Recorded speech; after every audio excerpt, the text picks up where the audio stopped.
Welcome to the 19th celebrity typing live stream. So, if you don't know the rules already, the idea is that I will type anyone you want me to type.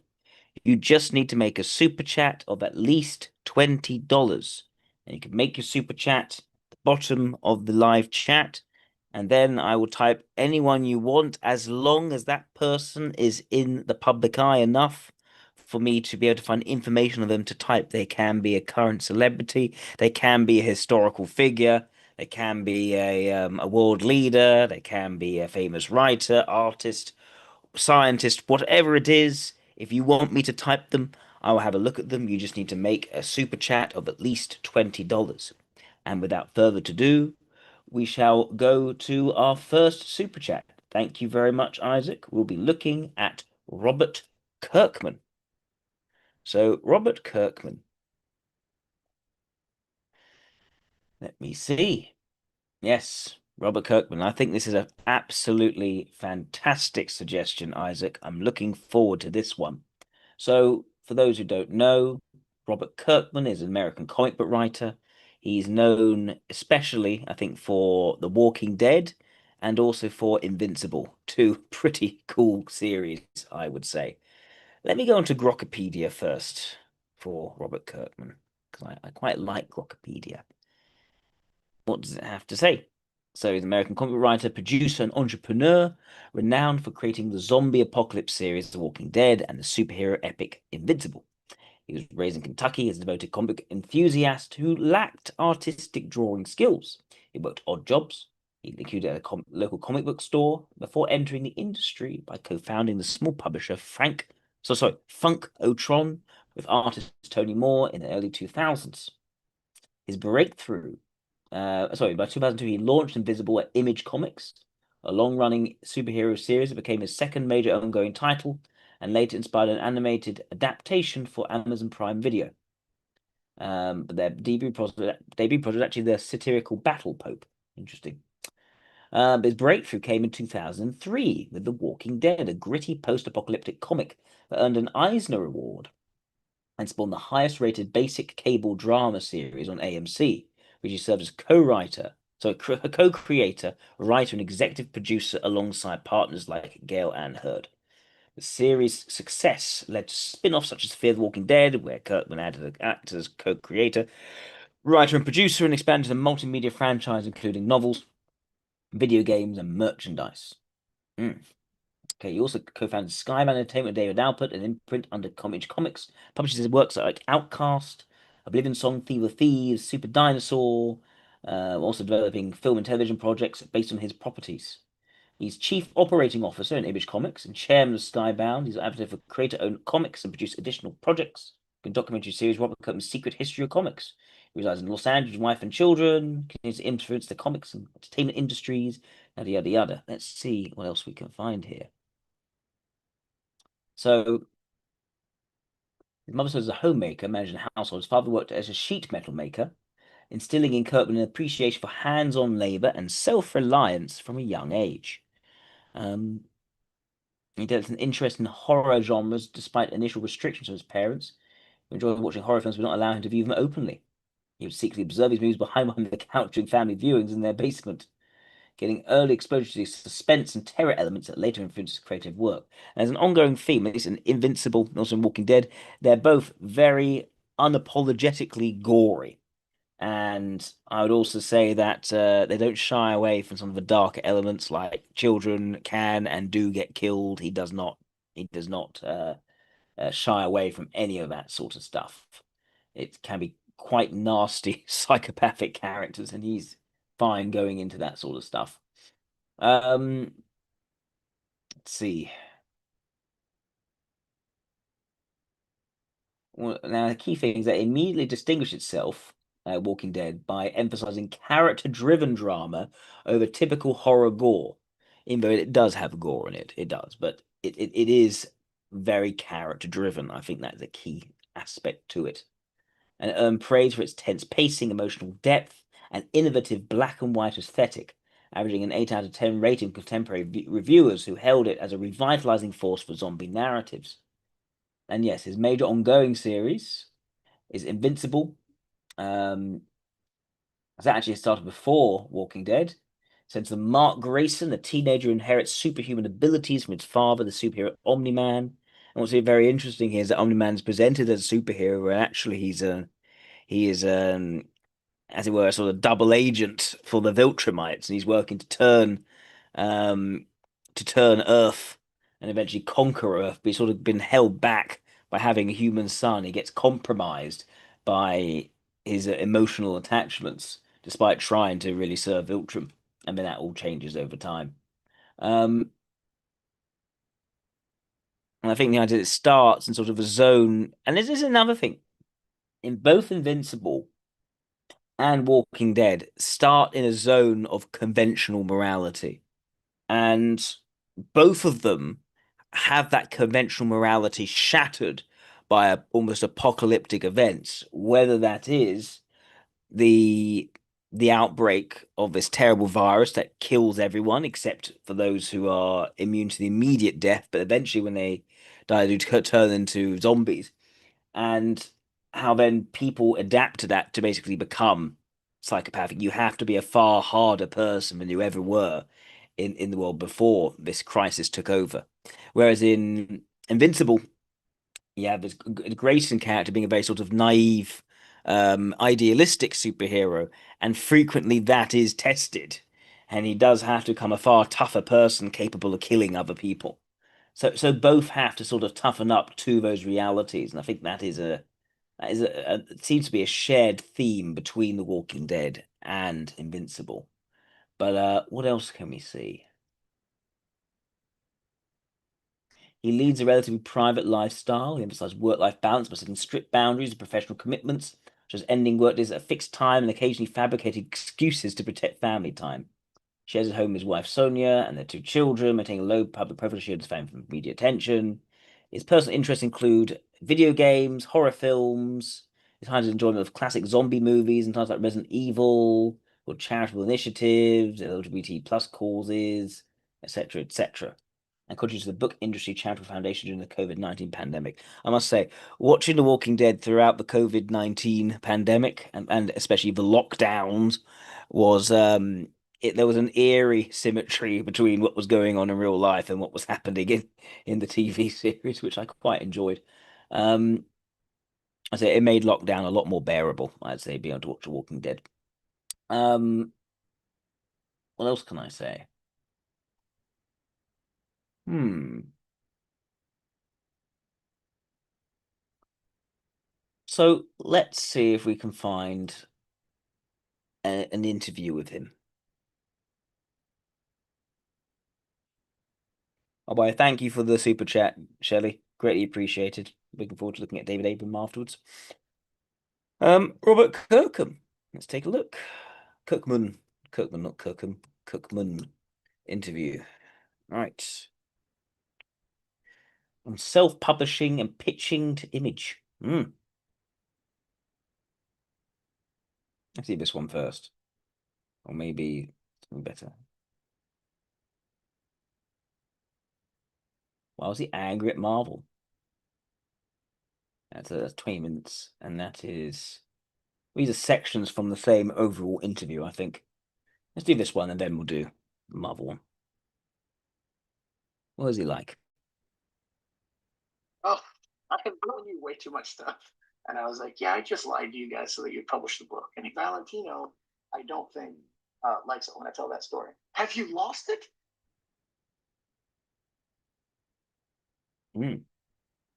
Today's guest needs no introduction, but I'm going to give him one anyway. He's the writer of books that he's created, like Invincible and Walking Dead, Livian Song, Die, Die, Die. He's a partner at Image Comics. He's got his own imprint, Skybound, and he's working as a producer on all those Walking Dead shows, from original flavor to Walking Dead: The College Years. Please welcome Robert Kirkman. And this is where my virtual audience is giving you a standing ovation, sir. All right, cool.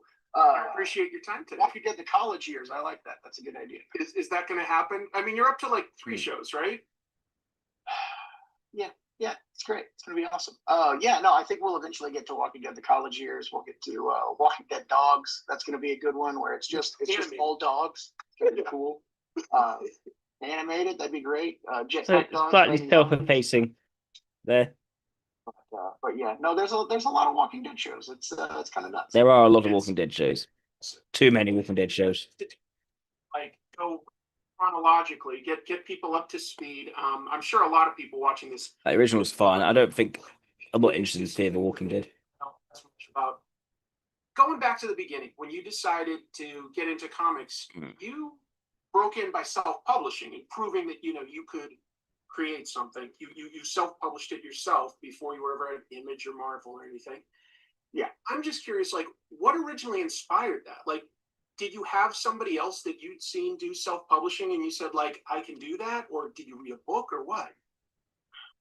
Well, I mean, I worked in a comic shop when I was like 18, 19. I spent like 2 years working there. There were people that were, producing mini comics and things like that that would come in there. There was a guy named Mark Kidwell that was doing comics on the side. He had actually like I guess hired me to draw like a 5-page story that he was going to ink that he was going to put in some anthology or something. I don't think I got like 3 pages into it before I was like, I can't do this. But I started talking to him. He had a little printing press that he worked at. That was his day job. Yeah. And so I kind of knew how to produce things, and from working at the comic shop, I knew how to Okay. get I knew the system. Like I knew that you had to produce a book for Diamond, and that Diamond would ship it to comic stores, and this is how comic stores worked, and I had kind of been a part of it on the retail side. And so yeah, and it was funny. I had a buddy named Robert Sutton, who's still a very good friend of mine. Yeah, who I had gone to high school with. You might have met him at some point when you're hanging out with me in Kentucky. That's the point of the interview where I revealed that we'd known each other for 25, 20 years. Yeah. It's actually the 20th anniversary of Battle Pope right now. Yeah. I'm not celebrating it per se because Battle Pope is possibly an embarrassing part of my career at this point.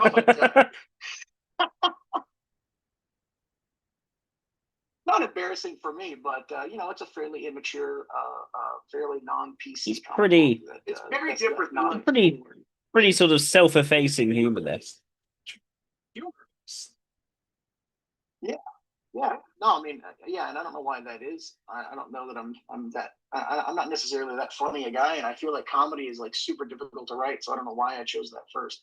But I don't know. I mean, I mean, getting a little off base here or getting out of order, but the main reason I did Battle Pope was because I wanted to get noticed. By that point I was working with Tony Moore, and we were two people that no one knew who we were. And so I was like, if we come out and we just do, like if I had done Oblivion Song or even Walking Dead or anything at that point, like, it'd be like, oh, okay, that's a neat looking comic, I guess. But like, there's not really a crazy hook that's going to make anybody go, what the hell is this thing?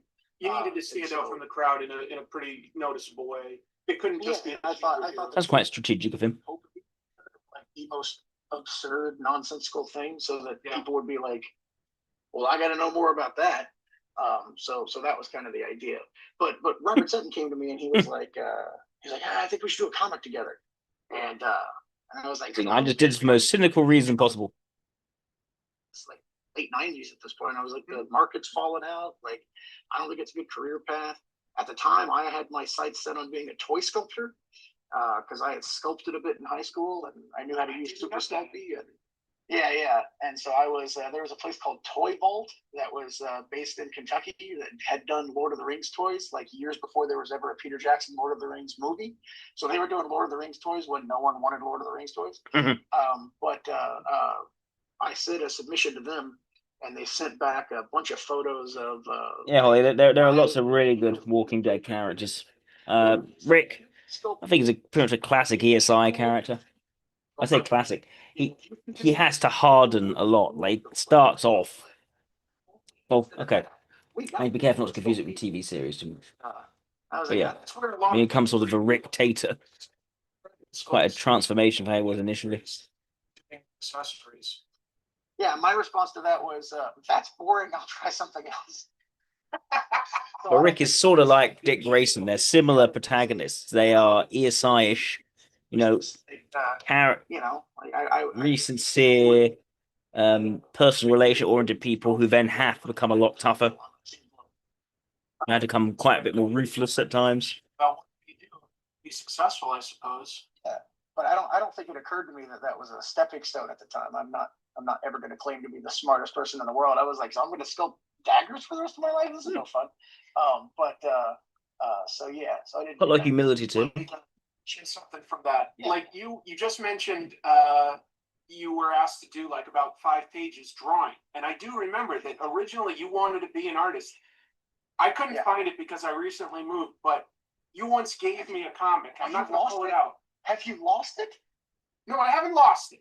I haven't lost it because it's definitely with. I put it like with. I know like things like the Tick and. Seems annoyed that it wasn't lost. Issues, like things that I like are sentimental to me, so I have it. But you always told me also not to show it to anybody. Yes, I do appreciate that. No, you having this thing that we're kind of talking around right now is a huge regret of mine. Like I think you're the only person in the world that has it other than me. And so yeah, I don't want anyone to see the comic book I drew. It's terrible. But yeah, the fact that you have it. Also, thinking about it, I don't know when the last time you looked at it. Wildly offensive. Like just super not cool. I mean, it was very much based on like what was emerging as the Attitude Era of wrestling. Yes, it was based on that. It was a wrestling comic book, and it is just yeah. Like thinking back, I haven't looked at it in years, but thinking back, it's absolutely horrific. It's like what was he doing? Like but why you know would he what's do this? interesting? So you know, you said like, okay, I'm gonna write instead of draw, but you did use a lot of those sort of characters and ideas later in Capes. I did. Yeah. Are there any other because sort of pitches that maybe like didn't get accepted where you ended up using those ideas in a comic that you did publish at all? Absolutely. So number one, the book was called Between the Ropes, and it was basically I took a bunch of the superhero characters that I had created in high school and I turned them into wrestlers. And so then when that book never happened, and then I met Mark Englert and wanted to do the book Capes with him, I was like, hey, here's all these superheroes I created in high school. Let's put them in the book. And so it seems like I took wrestlers and turned them into superheroes, but I was actually just going back to the original intention with them. The character Angstrom Levy in Invincible was originally the villain of another comic book that I was putting together that I don't remember the title of, but that was the concept. It was like people that can jump from dimension to dimension and do stuff. And I feel like maybe it was before that movie Jumper came out, and I was like, oh, it's just Jumper. When Jumper came out, I was like, well, I'm never going to do this. But I had that Angstrom Levy character in some form. It was the name, and he had those abilities, but he looked completely different and wasn't the same. So I just plugged him into Invincible. There've been things like that from time to time that have happened, but trying to think of any other big. Oh, Michonne was actually part of a different pitch for a comic book series called. Well, I'm not going to say the title because I might do it someday. But so when you talk to him, he de-glamorizes things. He doesn't hype them up. Zombie thing that Michonne. I can see why he's very character oriented. I don't think extroverted ethics plays much of a role in his thinking. Sci-fi zombie thing.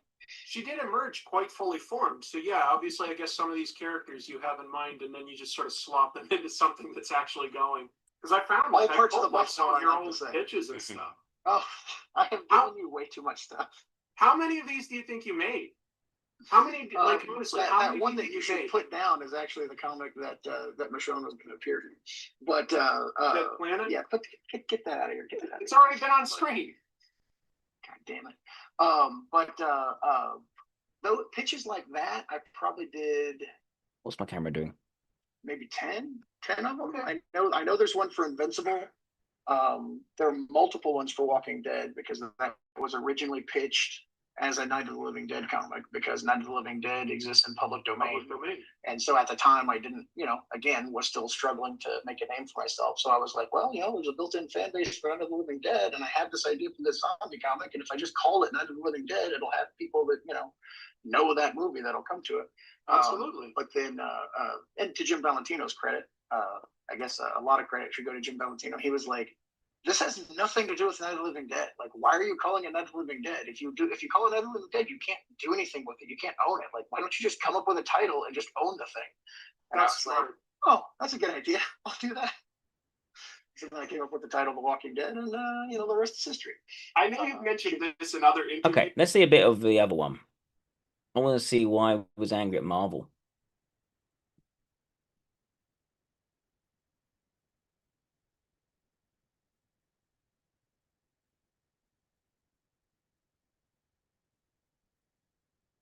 So again, this is a guy which I think has quite a strong lean towards introverted ethics of extroverted ethics. Just he's not thinking about extroverted ethics. He's not playing himself up. He's not. There's no hype. His whole thing is really unvarnished. You become a partner at Image. You're the only guy that wasn't there at the founding. They I guess invite you to be a partner. How were you approached about that? While I was doing Halt with McFarlane, I was very upset with Marvel Comics. Did not like them. Why? And now the conclusion. Take a look at this. You never really have explained what you were so upset about. I mean, you can keep it to yourself because I don't. Yeah, Isaac, you say about me entrepreneurial, like he's doing Fear the Walking Dead. He's doing lots of other Walking Deads. He mocks it at the same time, but he also actually he's making a lot of money from this. And you think, okay, evidently the purity of what he's creating and the purity of it to the comics is not so important to him. He's kind of loose in that respect, and he's more interested really in just sort of making the money. I feel like almost similarity to him and George R. R. Martin in that both of them are very character-driven writers, and both of them are kind of fine with people taking what he does and basically whatever makes money. I mean, he's retained creative control, yet Fear the Walking Dead and all these other spin-offs are being allowed to be created. So it strikes me as a guy who actually is happy to do things to make money and isn't so worried about compromising the purity of what he's working with. I know even the Walking Dead TV series, there are a lot of differences between them and the characterization in the comics. So yeah, pragmatic guy, at the same time quite self-effacing and not much in terms of the hype in terms of how he talks about himself. Very unglamorizing. But is it anything? No, it was very restrictive. I mean, I have a great relationship, I think, with Tom Brevoort. I think he was a fantastic editor. I loved working with him. It's just like, I don't know. I mean, Joe Quesada and I do not get along. There were a lot of things that I got blamed for that didn't really happen. And I would explain, like, that's not what I meant by that. Like, what are you talking about? And they'd get more mad at me. Right. And then I would get mad because, like... So people misinterpreting what he's saying and then it getting out of control. Interesting. With a word balloon on the cover, and I'd be like, why would you put a word balloon on the cover of my book without, like, telling me or running it by me or letting me write the dialogue or, I don't know, God forbid, letting me do the word balloon? Like, this is a bad looking word balloon. I don't like this dialogue. I would have taken my time to, like, do this right. Like, I don't know why you guys wouldn't just let me do this. And then it got to a point where, like, they wouldn't promote some of my books because, some of my books were lower tier books, and, there's a marketing budget that can only, it makes more sense to market the books that are actually going to make revenue as opposed to the books that are not going to make a lot of revenue. Which is going to be, and that's the other thing. Like, I was completely, like, realistic about my stature or lack thereof at Marvel when I was there. But then I would do things where I'd be like, well, let me set up some interviews where I'll promote this and I'll do this. And that just drove them nuts. You can't do that. You can't talk to people without permission. He chafed at the... Like, yeah. Like, he wanted independence. He wanted decision-making control. Not try to sell them? Like, I don't understand. And so there was a... And look, the the fact of the matter is, I was a self-publisher who had gone to work at Image, and Image is a very free environment. If you've done self-publishing, Image is the absolute best like place to be because you're capable of doing everything, but Image is you said that stuff before you even even want to handle. Yeah. And so then I go to Marvel, and I'm like, I can do all this stuff. I can handle all this stuff. I'm willing to handle all this stuff. I'm willing to help out. And it was just not a good fit. Like they read that as arrogance. Like, well, I'm better than them and I could do this. And it's like, no, I care about the books. And probably the other side is that he came across as arrogant and how he went about doing it, potentially. I'll tell this story. Because we were planning an Ultimate crossover. And at the time, Brian had been doing Ultimate X-Men, and Brian Bendis and Mark Miller had been doing Brian had been doing Ultimate Spider-Man. Mark Miller had been doing Ultimate X-Men, and there were a lot of random miniseries that had happened in the Ultimate line, but it was all very contained collection-wise. So Ultimate 6 was a book that Brian Bendis and Trevor Hairsine had done. That was a crossover with Spider-Man and the Sinister Six, and it was like a separate book that was collected as a trade paperback. But when it was collected as a hardcover, it was collected in the Ultimate Spider-Man hardcover line. Mark Miller had done a crossover called Ultimate War, and that was drawn by Chris Picciolo. And when that was collected in the Ultimate X-Men hardcover line. And so what that means is Ultimate War was a Spider-Man centric event that was collected with Spider-Man hardcovers, and Ultimate War was an X-Men related event that was collected in X-Men hardcovers. So as a writer, if you're writing Ultimate War, you're not going to write a very important Spider-Man scene that is continuity heavy, that is going to be a missing piece when you read through the X-Men hardcover or the Spider-Man hardcovers. Trying to get all this straight. Yeah. And when you're writing Ultimate 6, you're not going to do a big X-Men scene that's going to be missing when you read the X-Men hardcovers. Right. So we're planning this Ultimate event, and I say, is this going to be an X-Men leaning event? Is this going to be a Spider-Man leaning event? Like, what is the way that this leans, so that I know I've got this big story I'm building with Nightcrawler. I'm not going to touch on it in this event, because this event is going to be collected in Spider-Man hardcovers. It's a very, I thought, basic question. I get it. And Joe Quesada writes me this email back that's like, why don't you worry about the story before you worry about your X-Men royalties? Who cares about where a book is collected and who's getting the royalties from that story? Why don't you just focus on the writing? What's wrong with you? So now it's just about money that you were kidding. Yeah. And my response, I don't think I said this, but my response was I'm making nickel and dimes from you assholes. I'm making crazy money, at the time from Invincible and Walking Dead. My collections are doing great.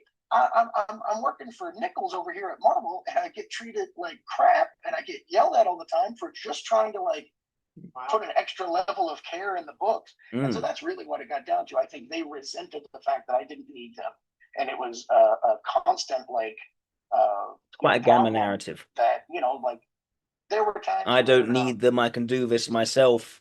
Stories. This is fun. We're having fun here. This is nice. Can't get me in trouble. They can't do anything to me. But also, we got involved in there was okay, how does it make sense entrepreneurially for you guys? If you want me to write this story and you want to put it in this set of comics versus this set of comics, and what are the ramifications of me doing that for there and how it's perceived in terms of how it links to the story? So he's actually thinking beyond just the writing of the plot, but more how would the audience engage with this and their building together of the picture.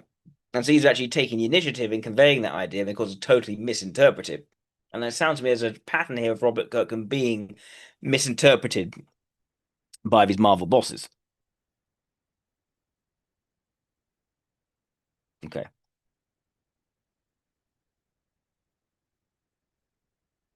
Oh, you're another image. I won't name the book, and I won't name the editor, but it was an editor I hadn't worked with before. Then he goes, okay, you're doing this book. I want you to send me an outline. This was a one-shot. This was a 22-page one-shot. I had done at this point 50 different Marvel comics with Tom Brevoort, who, again, I love and adore to this day. Great guy. I told the guys, like, look, I've done all these books for Tom Brevoort. I've never done an outline. I don't really like writing outlines. I've got all these books that I'm writing. Do you really need an outline from me? And he says, look, man, we never worked together. I don't really trust you. I'd really like to see an outline before you write the script. I think it'll make the process a little easier. So I go, okay, look, man, all good. Can I just write like a paragraph or something? Maybe I'm lazy. I don't know, but I'm negotiating. But so he's like, yeah, just send me like a rough paragraph of like what you're going to do in the issue. And I go, okay, cool. And so I sent him like a paragraph that has, let's say it's a single character, and this character has a very iconic villain that it mostly fights. So if I'm doing a Mr. Fantastic one shot, he's fighting Dr. Doom. Okay. Right. So that's basically Mr. Fantastic does this, blah, blah, blah, fights Dr. Doom, blah, blah, blah, this happens. That's the paragraph outline that I sent him. He writes back just an outline.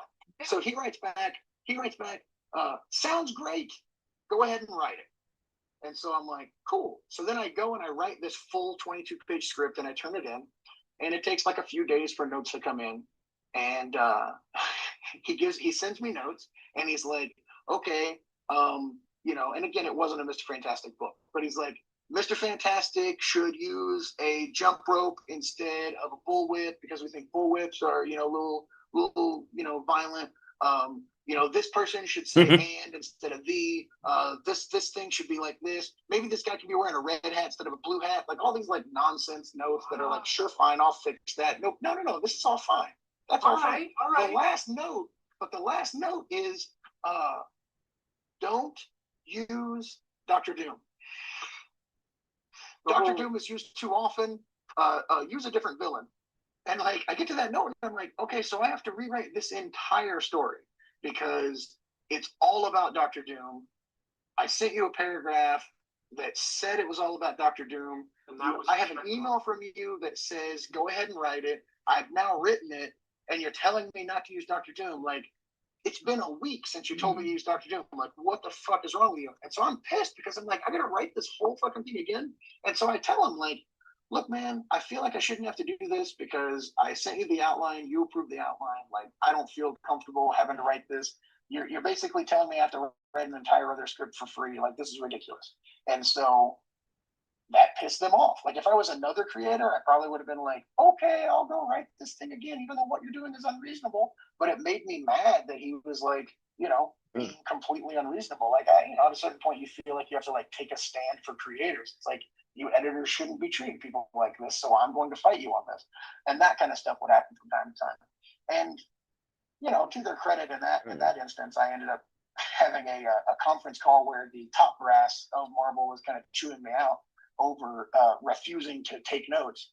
And I explained to them, guys, this is not a matter of me refusing to take notes. Right. I sent in an outline. The guy approved the outline. I feel like this note is unreasonable. All I'm doing is calling out that this note is unreasonable. And they were like, okay, yeah, that's not how the editor explained that to us. We didn't really realize that. Okay, we'll fix this. But then like a month passed and all they remember is that I had fought with an editor. And then they're like, you're problematic. You fight with editors too much. So that's kind of why I was, that's more than willing to leave as quickly as possible. So when they offer, how good a fit you are at Image. I mean, Image seems to be like the place that you feel comfortable doing. You've been there for so long at this point too. Well, the hands-on approach at Image is welcomed and rewarded as opposed to, like to a certain extent, I was basically saying, guys, I don't need an editor. I can do that job. And that's not going to fit at Marvel ever. Yeah, Marvel's a lot more structural. What are some of your responsibilities as an Image partner? What kind of stuff do you have to do? Well, I mean, it's I don't know, it's any number of things. I mean, when there's something big going on at the company, it's funny, Eric Stevenson is calling me right now. I'll call later. But Sorry, Eric.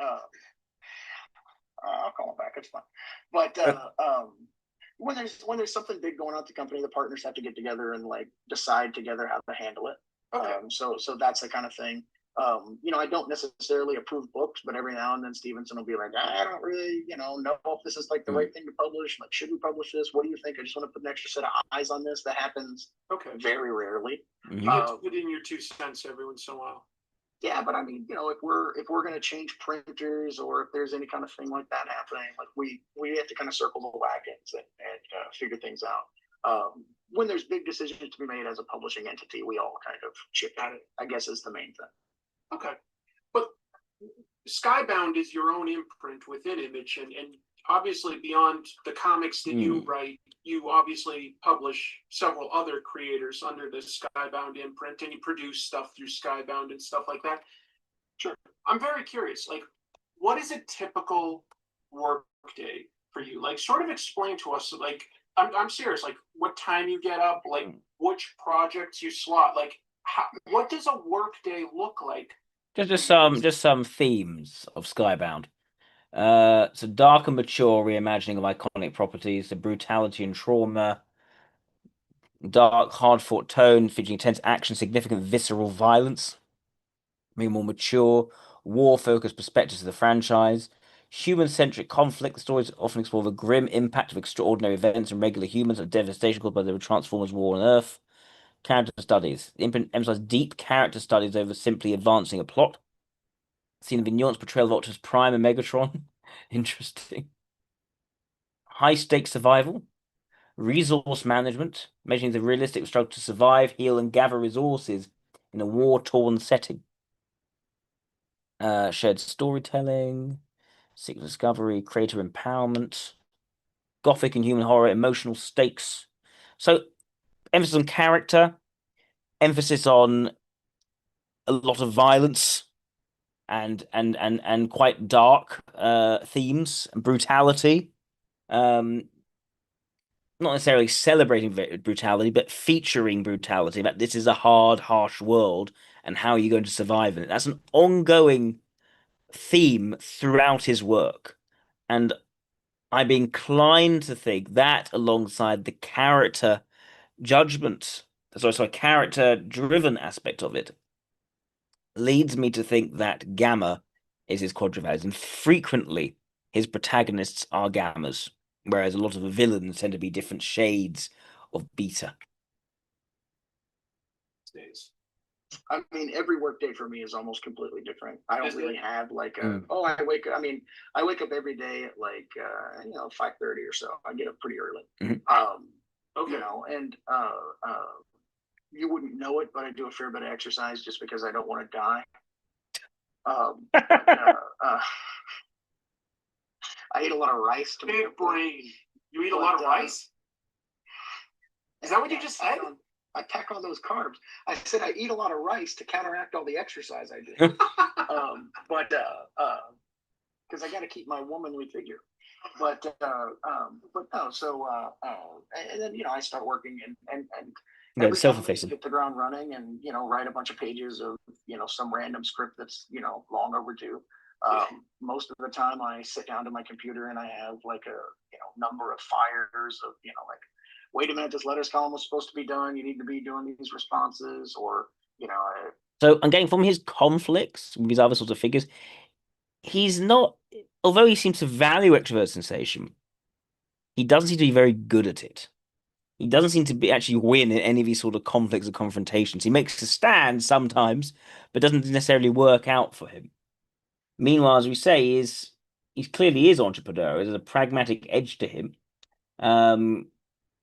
Introverted ethics, I think, is definitely either leading or mobilizing, and because the extroverted ethics is not really that much to be seen.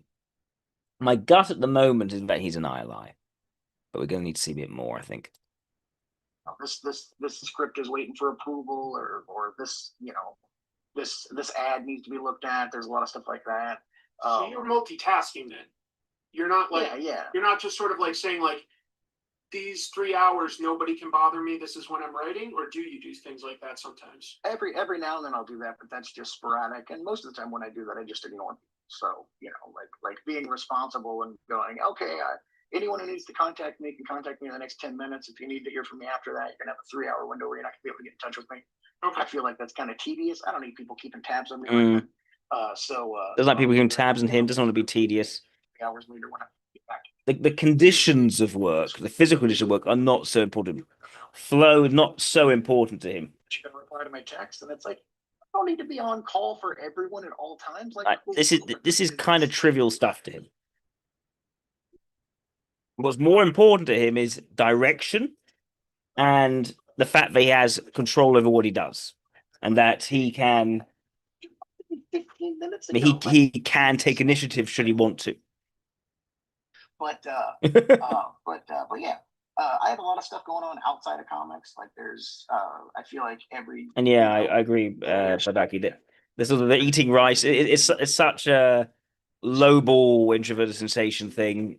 It makes sense as a role function, I'd say. Doing that stuff, tons of just normal stuff. Like I've got meetings with Universal and Amazon about different projects that are going on. I talk to AMC every now and then about what's going on with Walking Dead and stuff. I will talk to Scott Gimple and Angela Kang and people that are overseeing that kind of stuff. That I'm not that involved in casting and things like that anymore. I used to be a lot more involved than I am now. Now, so some of the bigger characters, I'll chime in, but a lot of at this point, it's like people have been running that show for as long as they've been running it, and I feel like it would be intrusive for me to be jumping in from time to time. So I try to stay as hands off on things that aren't like series direction and season direction and things like that.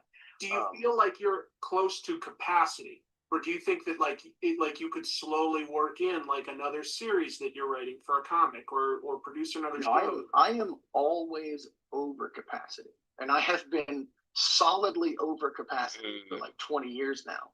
And so that's even though when I started on Battlefield, my capacity was very small, and I was like, oh my gosh, I'm doing too much. And then I start doing more, and I'm like, oh my God, I'm doing too much. And then I start doing more. I always suppose he's doing too much. Now that I'm over 40, I've hit the point where I'm like, nah, it's impossible for me to do more. I need to stop doing projects. And that's of my own, that's my own fault, like I'm like, ooh, Chris Sami's available. I definitely need to be writing an extra comic book. I can totally make time for this. I'm not going to pass up the chance to work with Chris Sami. But I'm at the point now where I need to be downsizing. So I'm going to try to do like less. And I think my goal for the future is to do fewer projects that are better. I get it. I mean, I think that what you're doing is great, but I'm biased. But I appreciate you sharing sort of like what a work day is like. Do you sort of end at a normal hour so that you've got like family time or something like that? Best advice I ever got from Larson. We know from the book he protected family time. He said that he says he's overcapacitated as much time as you give it. So but he does actually protect his time and things which are important to him. 6 hours a day, it'll take 6 hours a day. If you give it 14 hours a day or 16 hours a day, it will take 14 hours a day or 16 hours a day, and you'll never be able to understand how you could ever do it in less time. Mm-hmm. And so he said, like he wakes up and works banker's hours. He would sit at the desk every day at like 8 or 9, and 5 or 6 every day. He would just put the pencil down and stand up. And he said that when he started doing that, he was getting very little work done because he was used to just working all night till he got paid his done. But once his mind and his body acclimated to that 6 o'clock like stop time, he found himself working more efficiently and getting more done in the time allotted. And so when I was having my first kid, which is now 14 years ago, I cannot believe I have a 14-year-old child. That's when I was talking about it, and I was like, I gotta start working less, because I was working like 16, 17 hours a day consistently. And so, he had that conversation with me, and I was like, okay, I guess I'll just try that. And so I'd be like, all right, 6 o'clock, I'm out. Like, we'll see how this goes. And it was a disaster for like a month. But then at a certain point, I started like figuring out like, oh, maybe watch less YouTube, and don't focus on this email too much, and and I'm a bit scatterbrained. There are people that won't get an email response back from me, no matter how much I intend to write them back, because I'm like, okay, I can't do that right now because I got to get this done. Because I got to be done by 6. But I've worked consistently from like 8 to 6, unless like there are times when I'm on set or when I'm like in a writer's room and things go over. But for the most part, I'm working banker's hours, all the time, because I have a wife and kids, and I don't want to be completely absent in their lives. And my family life ultimately is more important to me than my work life. So, I've been fairly successful, and I have the luxury of not having to focus on that kind of stuff. But That makes me happy to hear. That makes me happy to hear that you feel like you've got the time for your family and stuff like that. That's what's the point? So one of my days. This is not a guy who has introversion as a vulnerable function. I think we can say. Minute, like I'm trying to get stuff done here and there and do different things. I do have a quitting time. I'm only working a certain amount of time. That's great. What about like every day for lunch? I make it a point to stop and watch an episode of some Star Trek show. I thought you were going to say comic tropes and give me pay me a compliment. Why did I think you were going to say that? Why did I think that? What is comic tropes? What is this thing you're talking about? I don't even know what you're talking about. I can't believe. I sincerely thought you were just about to pay me this huge compliment, and then you just said. And yeah, you're right, Pelvalco. There's an emphasis on what is important to him versus not what's important to him. And that whole answer is about basically being selective over your priorities. Which again, I think it lines up to introverted intuition. Okay.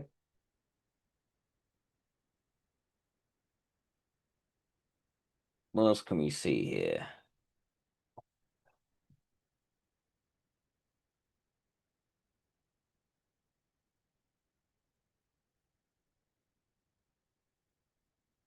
How does a broke comic shop clerk build $1 billion empire?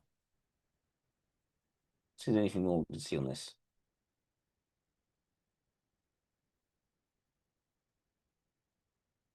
All right, come on.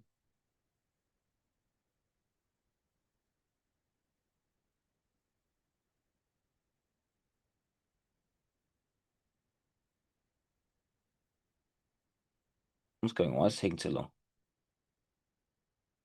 Robert Kirkman seems to have the Midas touch when it comes to creating hit comics, which eventually turned He into does huge have a hit Midas TV touch. series. So what's his secret? At least for those He has two. no college degree, no industry experience, no famous relatives, and comes off in interviews as kind of a regular guy. Is something else going on? Why did one of his closest collaborators eventually label him a proud liar and fraudster? Well, I spent the past few weeks reading hundreds of his comics, as well as listening What do you say? to A proud liar and fraudster who freely admits he has no qualm at misrepresenting material fact in order to consummate business transactions. It is besides that illicit conduct which led to the present lawsuit, Kirkman's business success generally. Okay, there's a certain amount of sort of entrepreneurial cynicism, it sounds like it, behind him, but is it an absolute lie? I'm not sure.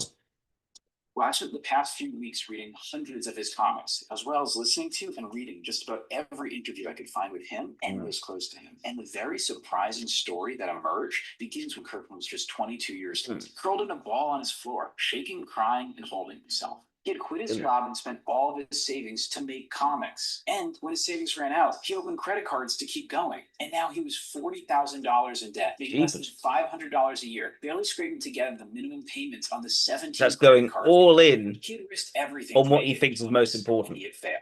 Why would someone do that to themselves? Well, to answer that, we have to go back to one of the most important days of Kirkman's life, to the first day of seventh grade social studies class in Cynthiana, Kentucky. Young Robert Kirkman is not paying attention. He's focused on drawing a picture of Spider-Man in his notebook. He sees the kid sitting next to him is drawing a picture of the X-Men. That other kid is Tony Moore. So, of course, Kirkman and Moore hit it off because they have the shared dream of becoming comic book artists. Kirkman and Moore were coming of an age during an incredibly exciting time in the comic industry. See, the first comic Kirkman ever buys is Spider-Man number 344 with art by Eric Larson. And Larson is part of a new generation of young comic book artists who are transforming how comics look and are driving comic sales through the roof. Inspired by this brash new generation, Kirkman and Moore become obsessed with comics. Kirkman begs his parents to drive him into Lexington so he can go to an actual comic shop, and it's at this comic book store where Kirkman sees something that will alter the course of his life. It's a poster for Youngblood, a new comic by Rob Liefeld, the superstar artist of Marvel's X-Force and one of Kirkman's favorite creators. But this new comic isn't being published by Marvel. What's Youngblood? He asks the clerk at the comic shop. You haven't heard about Image Comics, he says, and so he fills him in. In case you haven't heard, it's one of his favorites. It's very, very physical stuff. He liked the very physical look. Together and defected from Marvel to start their own company. And they're going to invent brand new characters and control those characters themselves. And this, Kirkman decided, is what he wanted for himself. Not just to write and draw someone else's character, but to create something new and original. So the Image founders become Kirkman's heroes. And it wasn't just the comics from Image that inspired him. It was the business. This is an interesting early clue to his success. Because Kirkman wasn't just this is very useful. I need more of these.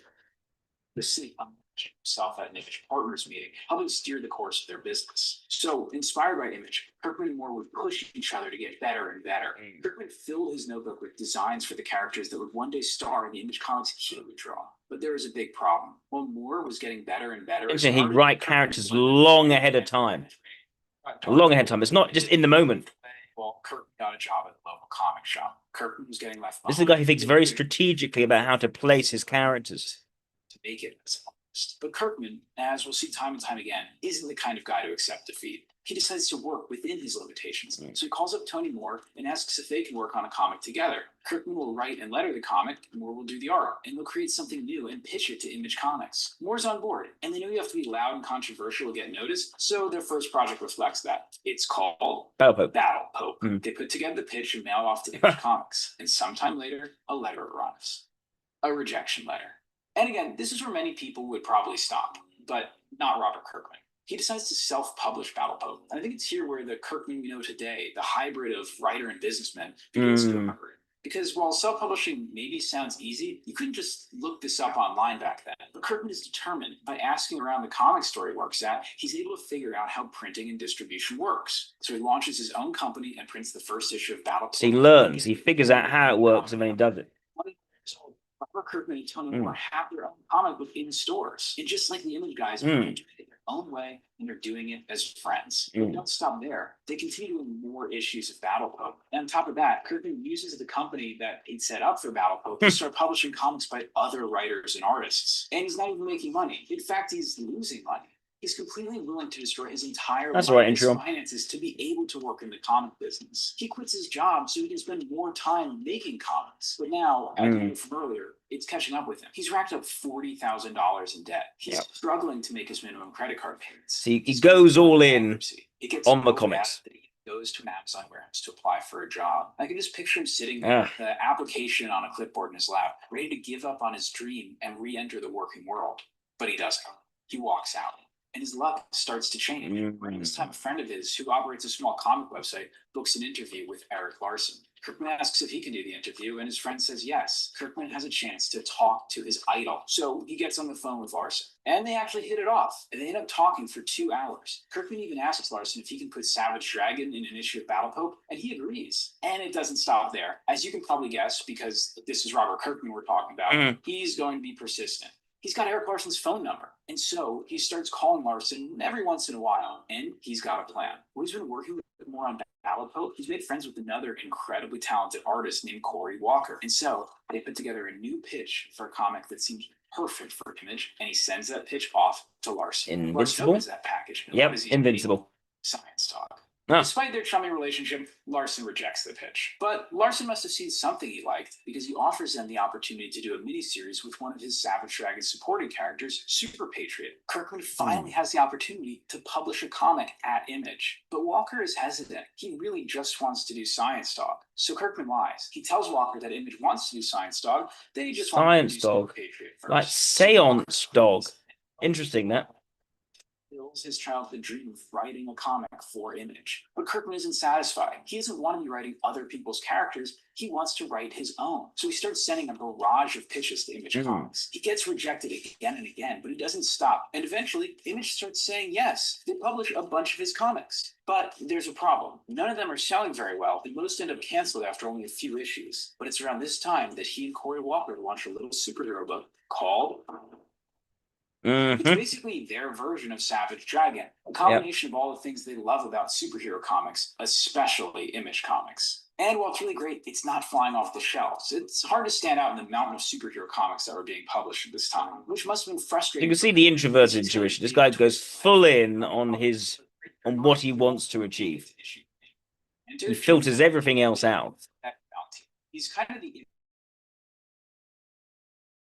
Image founder that no one really talks about, but every time he comes up, he's like this wise man on the mountain, because he tells Kirkman, don't wait until issue 25, do your twist next issue. And so he does, and absolutely changes the trajectory of the book. Now, not only is it a fantastic superhero comic, but it's doing something in the genre that DC and Marvel would never dare to do. And no, I'm not going to spoil it. You should just go read it. I'll put links below. But there's still another problem. See, Kirkman is adamant that for a comic to be successful, it has to ship regularly every single month. He knew how devastating it was for the early Image comics comics that kept maybe a deadline. royalty reason. They ended up with penciling a full issue That's after a lot month. of them. So they agreed to bring in a fill-in artist for issue 8 to give Walker some time to catch up. After scouring the internet, they find Ryan Otley, a 25-year-old warehouse worker who's never illustrated a professional comic in his life, but posts really cool stuff online. They decide to take a chance on him. And Otley delivers a fully penciled and inked issue in 2 weeks. This is the guy for Kirkman. He and Walker agreed that Otley will become the full-time artist on Invincible. Now, it's important to remember that in this era, bookstores and increasingly Amazon were becoming important parts of the comic book market. As a result, it had become popular for writers to write for the trade, meaning padding out stories into 6 or so issues so they fit well into the collected trade paperback editions that would go off to the bookstores. And while this sometimes worked, often it meant that single issues would have little or no story momentum, and readers who read monthly comics at the comic shop were frequently disappointed. But Kirkman bucked that trend with Invincible. It reminds me most of 80s Marvel comics, where each issue had a satisfying beginning, middle, and end, but also served as part of a huge, never-ending soap opera. Kirkman uses single pages as story units, dropping in one page here and there for subplots that will build over months and sometimes years before finally paying off in a full issue of their own.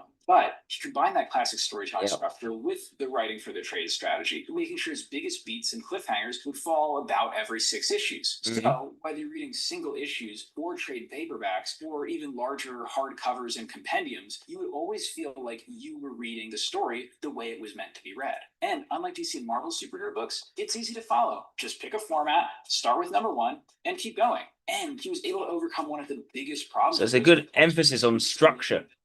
Characters to grow. Superhero comics can often feel like old school sitcoms where the status quo always has to be maintained and characters. Whereas for him, narrative and how it carries forwards over time. It never resets back to a status quo. It's something he's able to do.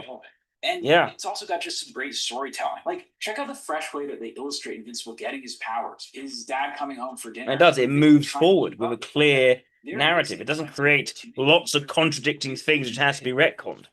Fun and exciting. So it probably comes as no surprise that Invincible starts to build momentum and grow its readership. Kirkman gets noticed by Marvel and gets hired to write comics for them as well. Things are going well enough that he's starting to pay down his debt. And if this that's why you could make a TV series about The Walking Dead, and same thing with Invincible. It doesn't end there. He still hasn't found his project. It's his long arcing narratives over time.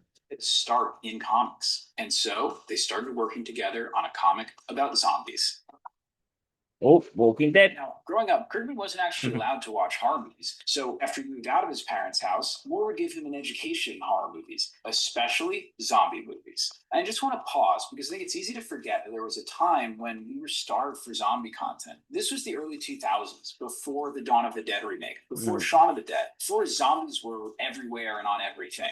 Because after the Romero originals, there were a lot of great 80s zombie movies. By the 90s, things had pretty much dried up outside of video games. Zombies had become kind of a forgotten element of the horror canon. It seemed like everything that could be done with zombies had been done. But after one of those late nights watching zombie movies with more, Kirkman had an idea. He realized that the ending of zombie movies always kind of suck. So what about a zombie movie that never ends? What happens after the movie? How does society rebuild in a world filled with zombies? That's what's really interesting. So they put together a comic and bring it to Image. And the name of that comic? Night of the Living Dead. The comic series. See, Night of the Living Dead was public domain, so anyone could use the name, and Kirkman and Moore figured they could use the established name to help tap into more sales. But again, Jim Valentino descends from his mountain with words of wisdom. Why not just name it something new, he says. That way you can own the rights to it. And so they tweak their pitch and bring it back as The Walking Dead. The Image folks are interested, but they feel like it's still missing something. So Kirkman tells them, don't worry, he's got a big twist plan, just like he did with Invincible. He's going to reveal that the zombies are all just a part of a plot by aliens to weaken the infrastructure of Earth so that they can invade. With that, the Image guys are sold. They'll publish it. It wouldn't be till it actually came out that they realized that Kirkman had lied to them about the aliens. And again, it's easy to forget that this was a small comic and a big risk for Image. Horror comics were not big sellers. So they published in black and white, which I'm sure was a creative decision, but also helped keep costs down. And they printed. This is something about gammas, ILIs, ESIs as well. They're not. I say they're super sincere types. They're not necessarily honest if they think they can get ahead by lying. I think that is important to say. Yeah, just thought I mentioned that they can still play dirty tricks, but it's not about narrative control and that sort of stuff. But if they want to tell a quick lie to get ahead, they can do that. 10,000 copies. Also, the plot of The Walking Dead, outside of all the zombie action, is about a growing rift forming between two childhood friends. And sadly, that was a mirror for what was happening between Kirkman and Moore. But before we get into that and everything that comes after, let's take a look at the comic itself. Because while I've heard people say that Kirkman just got lucky, The Walking Dead did not succeed by accident. It builds on everything Kirkman had been doing in Invincible. Instead of focusing purely on action, it turns the zombie apocalypse into an epic human drama with rock-solid single issues, layering on new characters and plot lines that build into page-turning trade paperbacks and eventually compendiums. The whole thing has immense focus on readability. Comics at this time had been dialing back the number of panels on a page to allow the art to shine, but that was coming at the expense of storytelling. The Walking Dead bucks that trend, returning to the 9-panel grid popularized by Watchmen, which makes it easy to follow even for readers who don't have a lot of experience reading comic books. There's no narration, captions, fancy layouts, or cross-cutting. It plays out like a movie, just a succession of images accompanied by dialogue and sound effects. Now, Kirkman's style is very dialogue-heavy, but he'd been lettering all of these comics himself, and that seems to have given him a very good sense of how to write and lay out dialogue that is dense, but always easy to follow. We almost never see characters talk from off-panel. We get to look at the speaker, and Kirkman has always worked with artists like Moore who can convey the emotion in close-ups, and it really brings the dialogue to life. And even though so much of it feels classic, it was a huge debt to the image books that Kirkman and Moore grew up on. Kirkman loves the big full-page splash reveal that he was introduced to by image artist Rob Liefeld, and Moore's art combines a kind of classical cartooning with the hyper-detailed 90s style of the Image guys. They've taken everything that made that first generation of Image comics stand out while reintroducing the solid comic book fundamentals that they had left. It all adds up to a compulsively readable, downright addicting book. And people were getting hooked. While sales started slow, through word of mouth, each issue was steadily selling more and more. This little black and white horror comic was becoming a huge hit. But behind the scenes, things were going off the rails. Apparently, Moore is not able to keep up with the monthly schedule that Kirkman demanded. Kirkman claims that it took Moore almost a full year to draw the first 6 issues of The Walking Dead. Moore, it seems, didn't agree with Kirkman's philosophy that a book needs to be monthly. He wanted to take his time and create the best comic he could. This created a huge rift between them. Yeah, and Kirkman was like, no, let's get on with it. We've got to make money. Let's get on with this. Dissonant to his own. So, Kirkman is forced to choose between his relentless drive for success and his lifelong best friend. And so, after 6 issues, Tony Moore was removed from The Walking Dead and replaced by the famously dependable Charlie Adlard.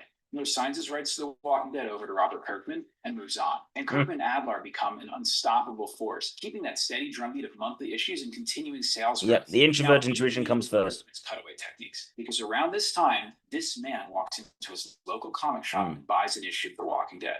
But we'll get back to him. So Kirkman has made it. He's got 2 hit books at Image. He's doing work for Marvel. He's a popular comic writer, just as he dreamed. But this is Robert Kirkman. He wants more. You see, since joining Image, he had become kind of their golden boy. He'd become friendly with all of the partners except one. The one who he hadn't even met in person. The man whose pure boiling hatred of Marvel had helped start Image and put Image on the map with his comic Spawn before upending the toy industry. Todd McFarlane. And if you guys want a Todd McFarlane episode, just let me know and I will read 300 issues of Spawn for you. Through intermediaries, McFarlane had offered Kirkman the job of writing Spawn. With Kirkman being Kirkman, he turned it down, but asked if they could create something new together. And so, after turn it down, interesting. Kirkman is finally invited up to McFarlane's hotel suite for a face-to-face meeting. So you don't immediately get that sense. He just sort of just says no to things just from the interviews, but that would make sense if he's eye line.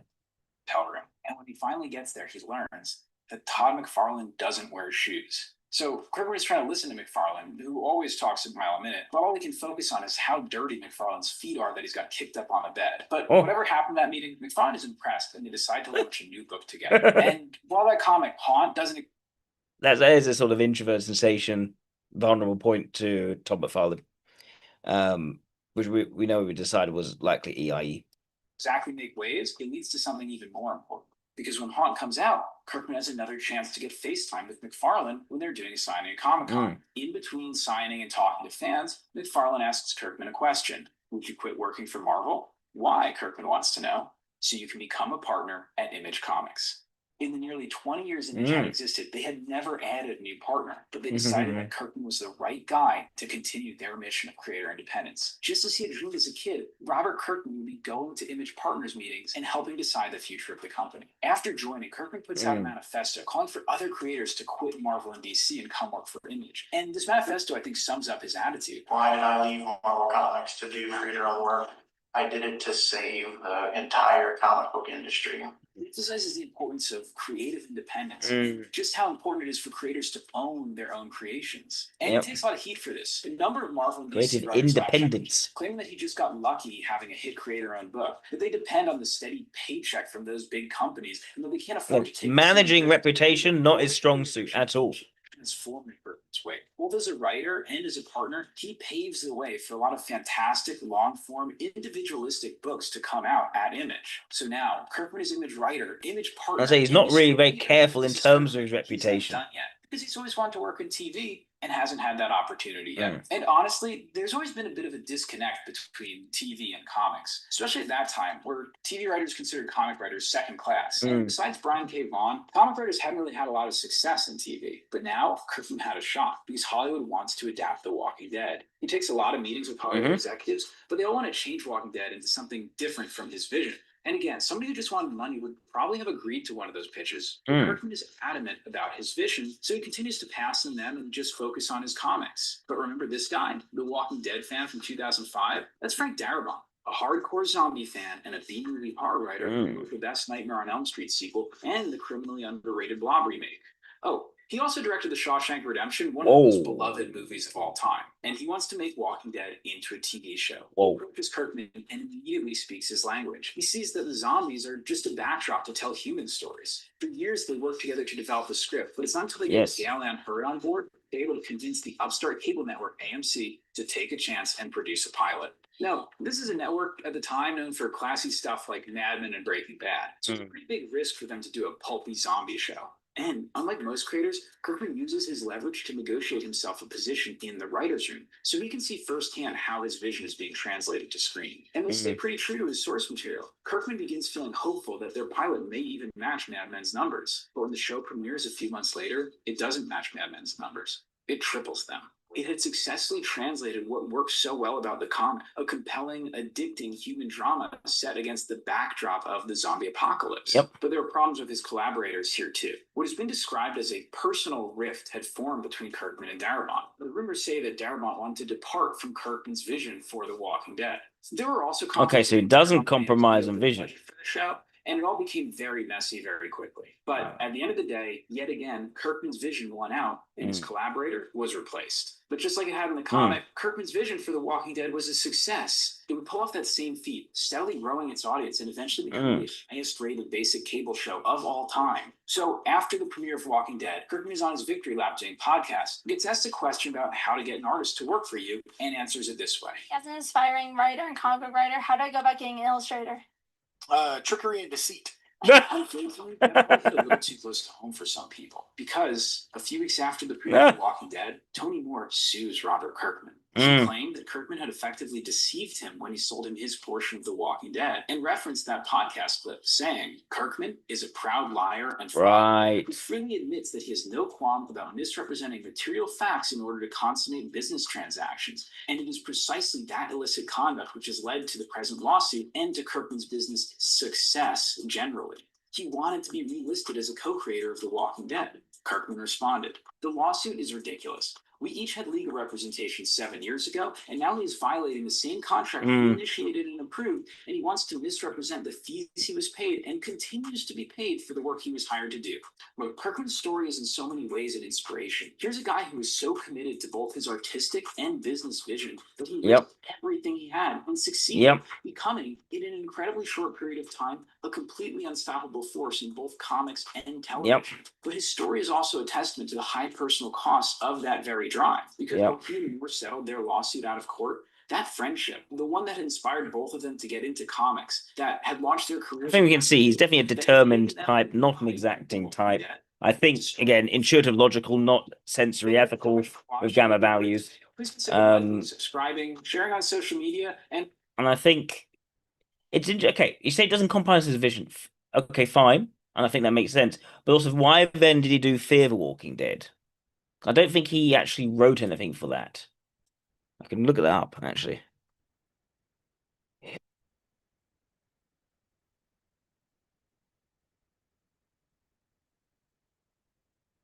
It's created by Robert Kirkman. It's a spin-off.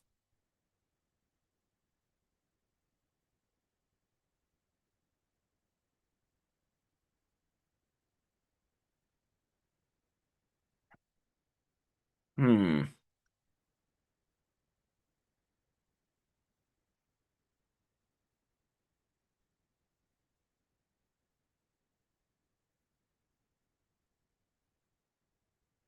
Yeah, it's not based on his comics.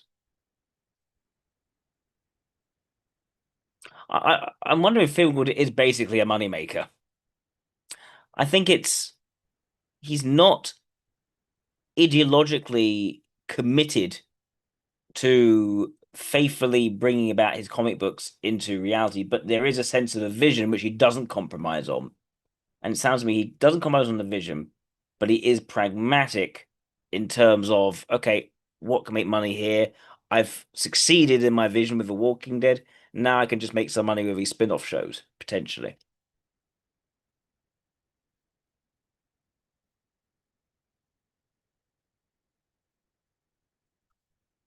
Hmm.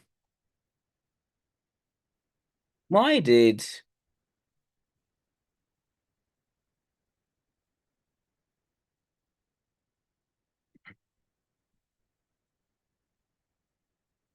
Okay, they actually want to explore the initial chaos of a zombie apocalypse, but it quickly stops being that. Hmm. I don't know. Maybe I'm wrong in saying it's just a moneymaker. Yeah, okay, so overall, I think ILI makes the most sense for Robert Kirkman. Let's move on now to David Abram.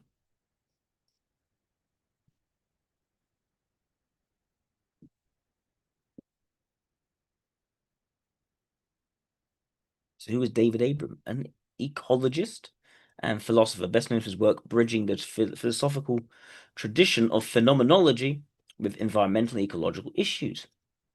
Now, phenomenology is it varies a lot in terms of which philosopher is just talking about phenomenology. You can call it a sort of a loose space in terms of the human condition, in terms of how they interact with the world and perceive the world through phenomena. But it's very hard to give a very clear definition of its boundaries. Lots of philosophers contribute to it from different angles. Yeah, it's associated with the early 20th century. Yep. All right. The more than human world's way of referring to earthly nature. First contemporary philosophers advocate a reappraisal of animism as a complexly nuanced and uniquely viable worldview. I'm going to go to Grokopedia, see if there's anything on him there.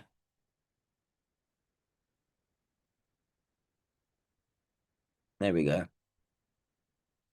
American cultural ecologist, geophilosopher, and author whose work examines the interplay between human sensory perception, language, and more than human environment.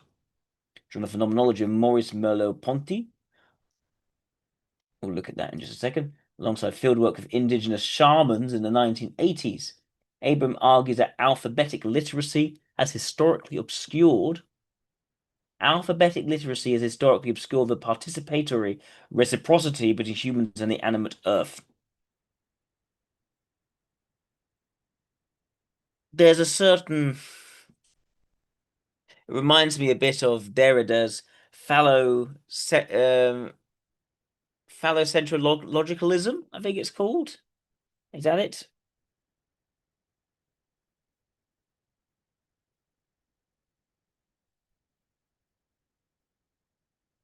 I think it's phallocent. What's the word? Phallologocentrism. That's it. It sounds a bit like phallologocentrism, which is a Derrida idea. Okay, Abram's seminal book, The Spell of the Sensuous Perception and Language is in a More Than Human World, posits recovering oral indigenous modes of sense making could foster ecological reciprocity by reanimating the perceived agency of non-human entities. Reanimating the perceived agency of non-human entities. This text, informed by his experience in Balinese and Nepali healing traditions, critiques the abstracting effects of written language on embodied awareness. As founder of the Alliance for Wild Ethics, he promotes experiential practices to cultivate participatory sensing amid environmental crises, influencing deep ecology and perceptual philosophy, while challenging anthropocentric assumptions in Western thought. Challenging anthropocentric. Yeah, okay. You can see what I mean. It's tying into the idea of there's a lot of Derrida in there, but then applied to the human species as opposed to non-human species. His contributions emphasize the causal primacy of a sensory participation in shaping cultural. I can see why it's definitely phenomenalism, but it's almost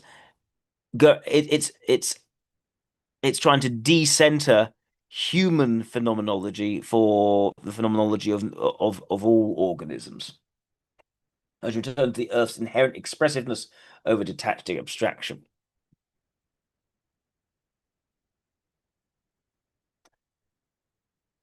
Okay. Maurice Merleau-Ponty's emphasis on the primacy of perceptual experience as a foundational mode of human engagement with the world, rejecting reductions of reality to abstract mental representations.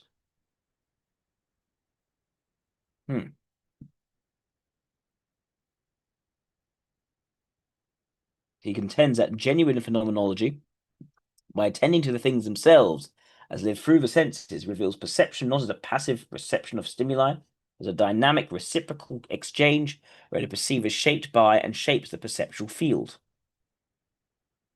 So very much the idea that that sensation is the truth, not intuition, but doing so in very academic and actually quite abstract language, despite the fact of actually this focus.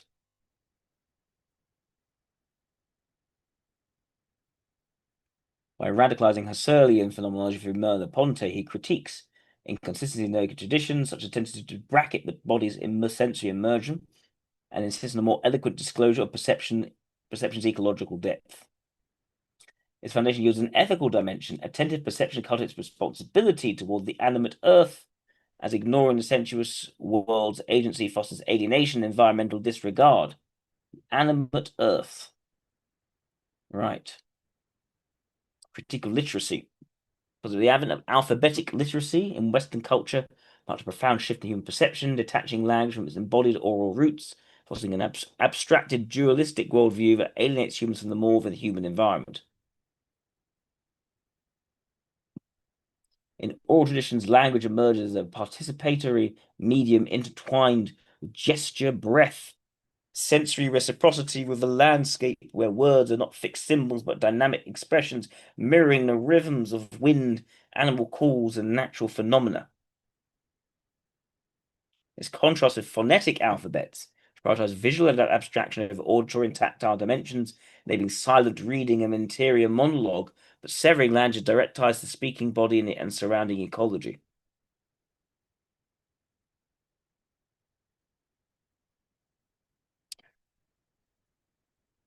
And Shelley, you're talking to LI and IEI and wondering even sometimes SEI with highly mobilized TI.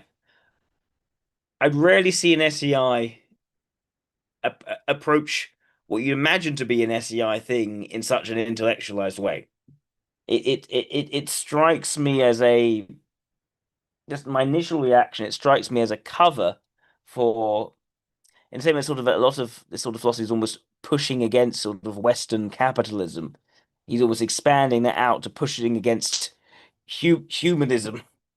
It's a similar sort of subtext that I'm picking out from this.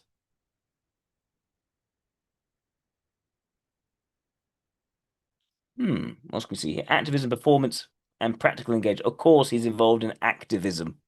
There's an ideology here, and there's an activism behind it. That comes from it. He's interested in performance art. But an early interest in sleight of hand magic during his teenage years in the suburbs of North New York City. But in the 1970s, honing skills to professional performances, beginning with a position as a house musician. House magician, sorry, not musician, as a restaurant. He entertained audiences at clubs and restaurants across New England, throughout the United States, giving 7 years of steady stage work. Foundations in Western stage magic extended performance art practices that emphasize embodied interaction and environmental engagement. He incorporates elements of improvisation, direct bodily presence, blowing the large and entertainment participant. Traveled to Nepal and Indonesia, apprenticing with traditional shamans, and he has to study indigenous magical traditions. He experiences revealed magic not as a solitary sleight of hand, but as a relational practice embedded in ecological and cultural contexts, in dialogue with spirits, animals, and landscape. Basically, taking a lot of ayahuasca.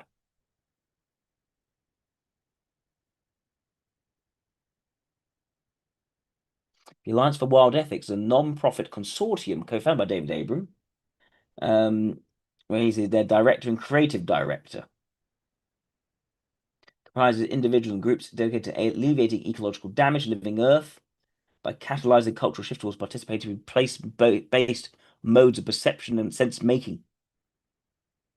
What does that mean? What does it achieve? What is done? How does that improve things?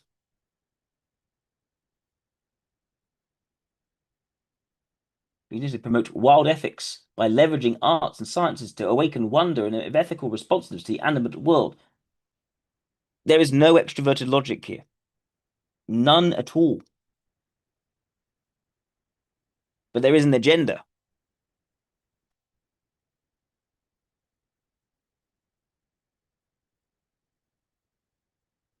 Let's see. Let's see an interview of him.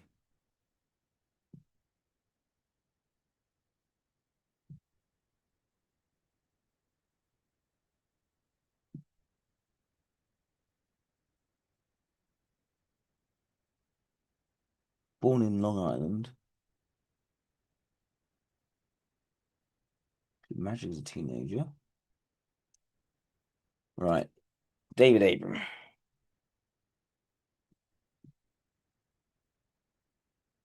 Oh, there he is.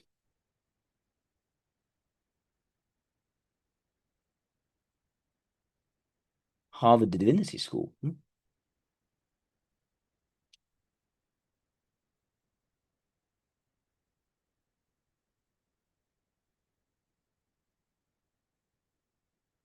What is the new shape of the sacred that What is the new shape of the sacred that is struggling to be born? That of so many other folks around the world, but also through the creativity of spiders, the creative spiders, and maple trees, and the songful conversations of humpback whales, and the fungal networks dancing within the soil.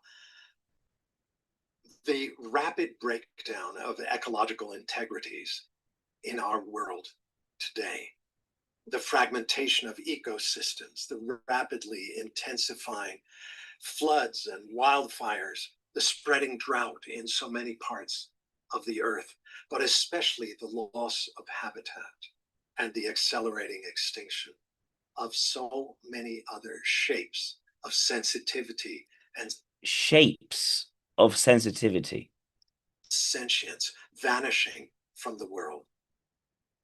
All of this must have a profound impact on our sense of the holy. So what is the new shape of the Izai? There is, I don't think there's another type. Izai. That whole thing was pure introverted intuition and extroverted ethics, with environmentalism and ecology being a front for that. Ecology, the world is falling apart, catastrophe, and how do we communicate that message? And speaking in terms like shapes, this very unorthodox but quite ear-catching way of speaking that doesn't mean anything practical. This is only an IEI would speak in this particular way. The sacred that's trying to be born through our work.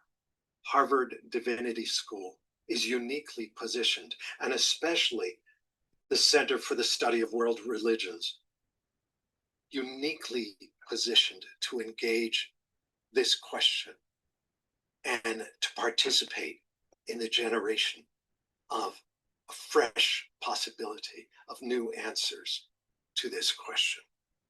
it seems to me that there are many, many ways of speaking that most of us have inherited from the goofy culture or civilization into which we were educated, ways of speaking that actually frustrate.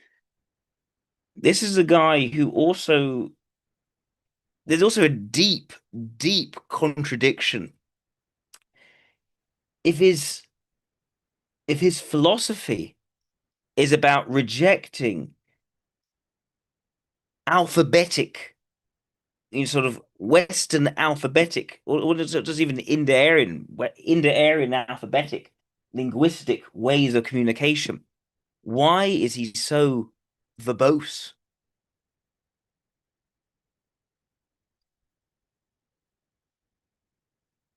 This guy deals with abstractions, yet he rails against abstractions.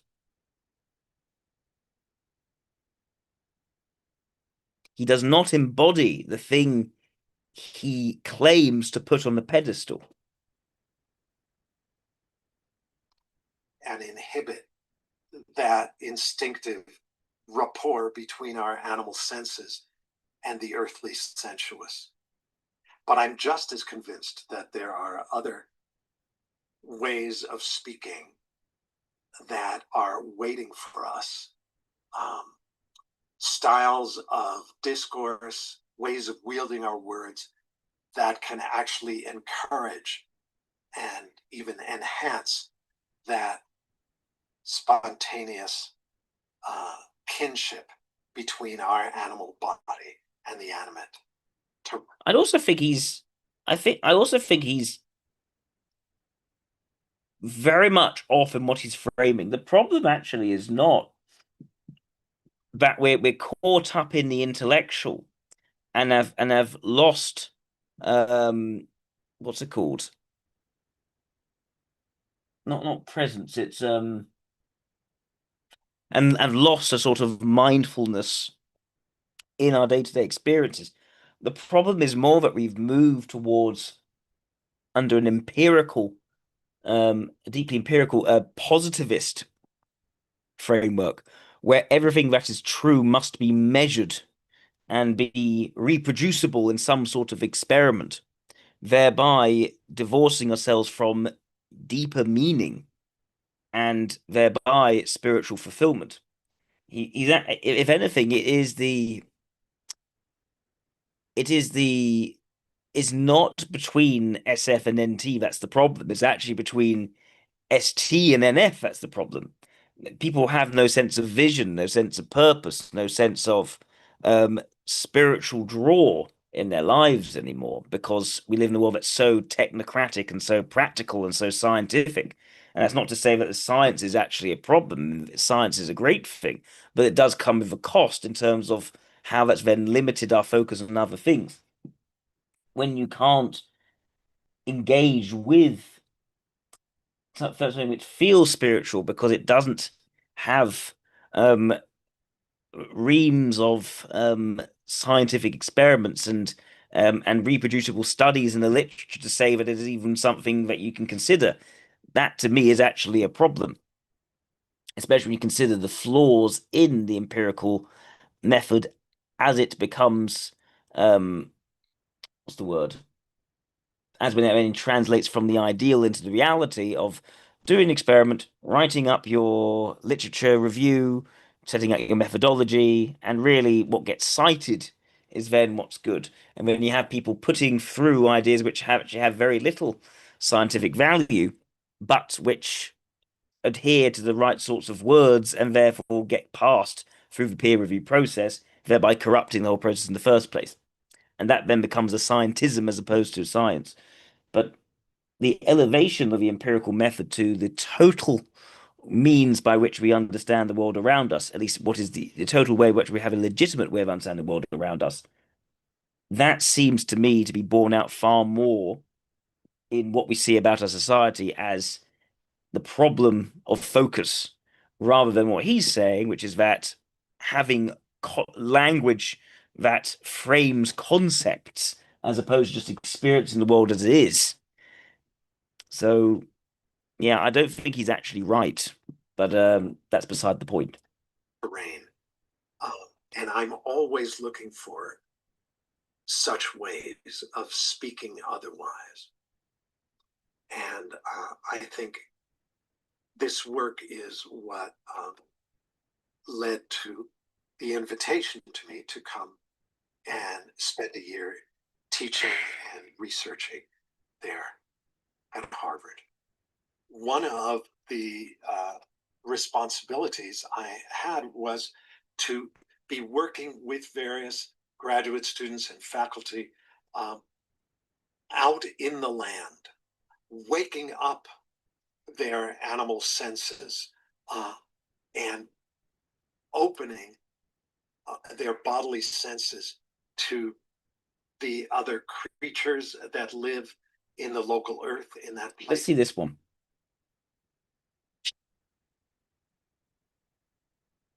Well, if anyone's watching, if you want me to type anyone else, please do a super chat of at least $20. And I will then have a look at them after David Abram. This is loud. How can we lower the volume? Lower the volume of it. For us, it seems to be that the very possibility of a way into a livable future is to go by way of the body. That is to identify as closely as you can to your own animality, your own physicality, the fact that you are a being of density, weight, sensitivity, with many affinities in common with other animals, certainly with many other mammals. It's too many words. Too body many words.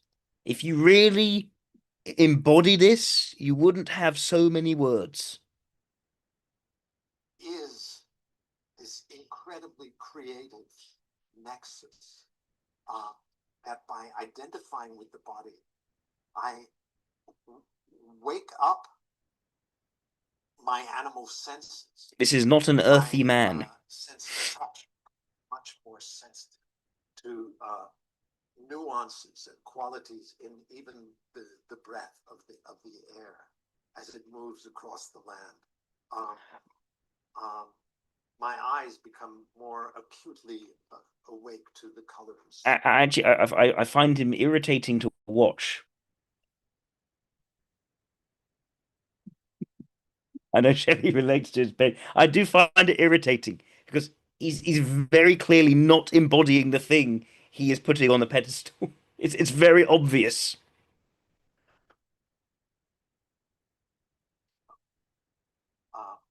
Shapes, textures, my ears more and more attuned to. It's like he believes he can just speak it into truth, and if he believes he can just speak it into truth, that means he is totally contradicting what he is claiming to be about, and that to me is the problem of him.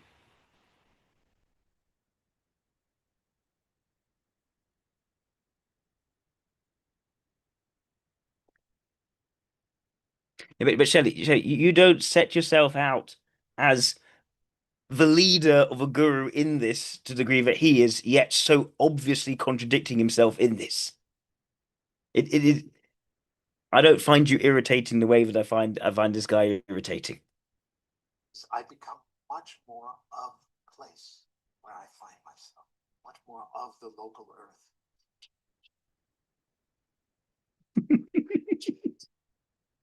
The thing is, I am open. I am open to the message of being more present, and that there is.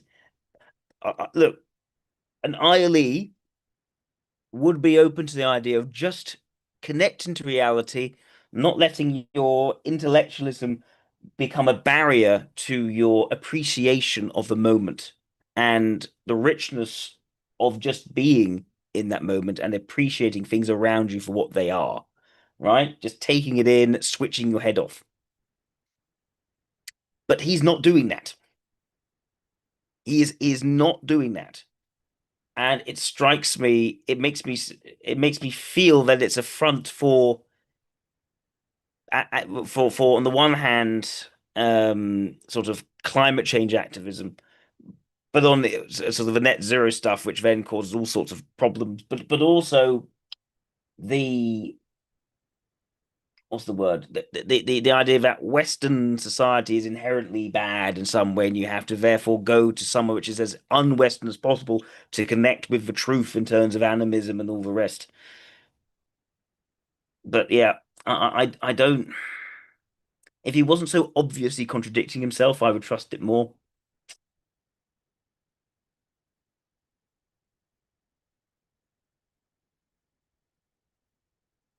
Like compare him to the current Dalai Lama. The Dalai Lama, you see someone who is actually grounded. And if he were to actually mention these sorts of themes, would be so much more convincing. But yeah, I'm offering opinions now, which is not useful. I apologize for my opinions. I think he's an II.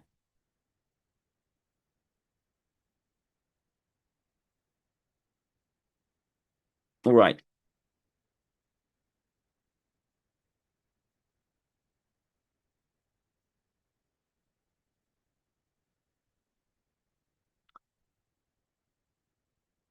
Oh yeah. He's not introvert sensation, pointedly vulnerable. I don't think he's that. I think he has enough of a grasp of introverted sensation, but he's also very clearly not doing it. What's even more absent of the introverted sensation is the extroverted logic. There's no sense that I can make myself more credible by doing something which is practically measurable. There's no awareness of the empirical positivism in which he actually exists, which is potentially, I think, why it is absent from his criticism, and instead intellectual language is his criticism.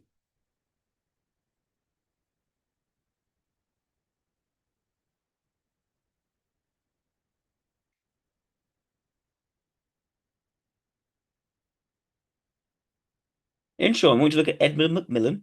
Sure, I'll happily look at Edmund Macmillan. But people who don't know, I still owe Intreon, I think, two more. This will probably be my Intreon. How many have we done now? I can't remember now. I need to check. I know I owe you at least one more. This might be the last one. I'm not sure. I know I owe you at least one more, but I'll check if it might be two. Right, Edmund Macmillan.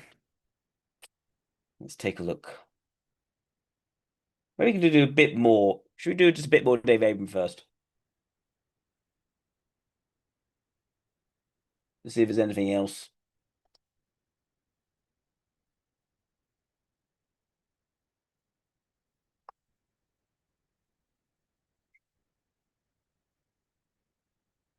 Actually, what I want to do, I want to just show the Dalai Lama just very quickly. I just want to show the Dalai, just an example of someone who, this is someone who I think is actually very grounded. This marvelous human brain, not well balanced with warm-heartedness, but combined with anger, jealousy. So then, instead of bring happiness or peace, we see we really become the creator of problem. War only, I think, exists among humanity. It's quite a pity. Now scientists also say constant anger, hatred is actually eating our immune system.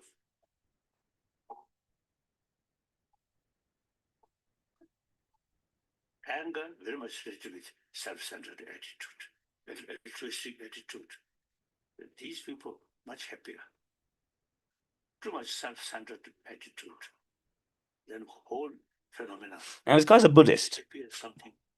but his way of talking about Buddhism is about finding a balance in the present moment and embracing a sense of chill.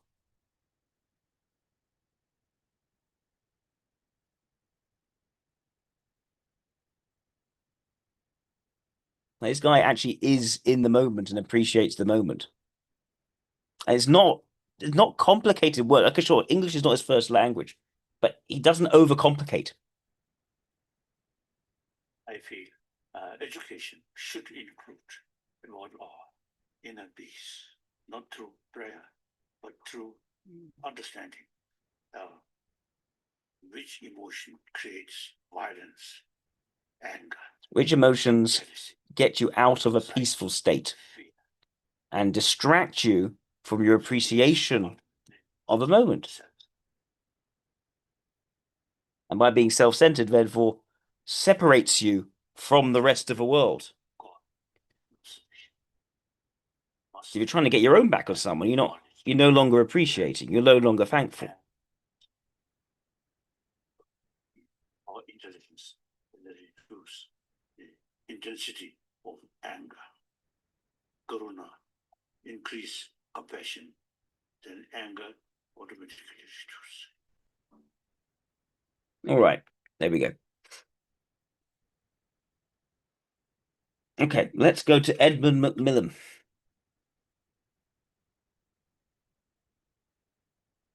Who is Edmund Macmillan?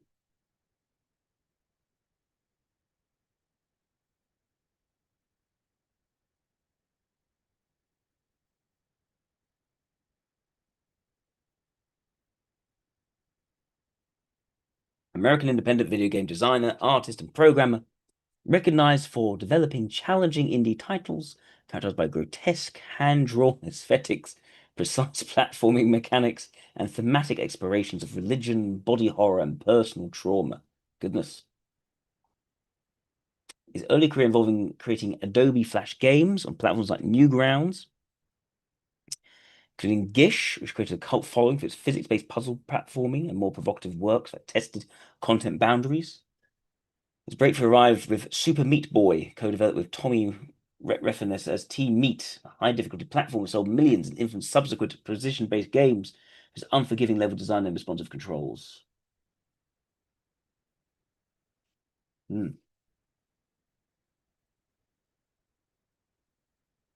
Super Meat Boy. Goodness gracious. I've heard of The Binding of Isaac. I've seen a bit of that.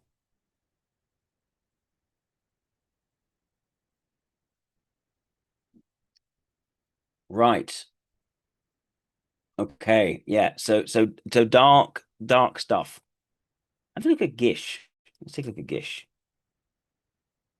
What's Gish like?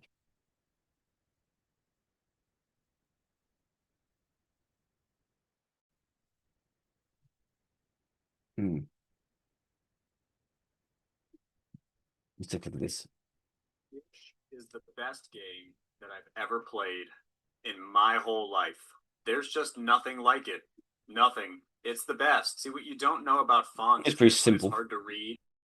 That makes it better because you don't want to read words because that's stupid. And this art style is just so good. See how they left the rough edges around some of the drawings? See, you think that's a mistake because you're an amateur? You don't understand art. You don't want art to look neat. It's kind of like jeans. This guy embraces the twisted.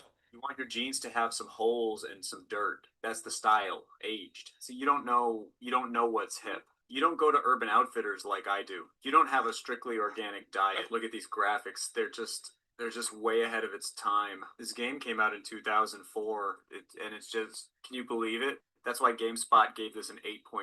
With other games, you try to make the character a different color from the background, but not Gish. Dark background, dark character. Because who needs contrast? That's for chumps. Who needs visual clarity? Not I. Gish doesn't play by your rules. If you think the controls are sluggish and unresponsive, then you're wrong. You're just wrong. They're supposed to be like that. That's called realism. Because you're a blob, and you're supposed to be. This guy doesn't care. Muscles. What? You thought you could jump high? Let's see what else there is. No, you got to work for it. You got to jump over and over and build up the momentum because you're a blob. You shouldn't even be able to jump. They're not themes. That's the wrong thing to say.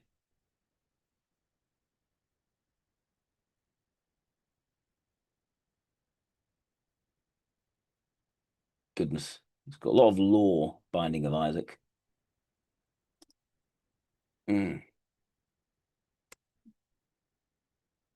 No, that's not quite right. Explained. Full story. Oh, I don't want to go for 15 minutes on this. It's only short. There we go.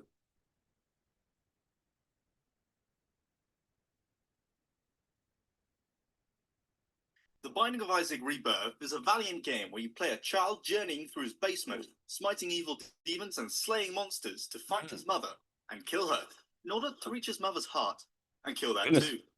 It's a randomly generated dungeon crawler with heavy roguelike elements and obese rage-inducing elements. Praised for its long playtime, 500 hours of varied and mechanical gameplay. Varied gameplay like a 25-game loss streak, and mechanical gameplay, as in, good luck dodging this bullet spam, cunt. The original game was a flash game called The Binding of Isaac, much like the current. So this is the sequel, I guess. Just do that.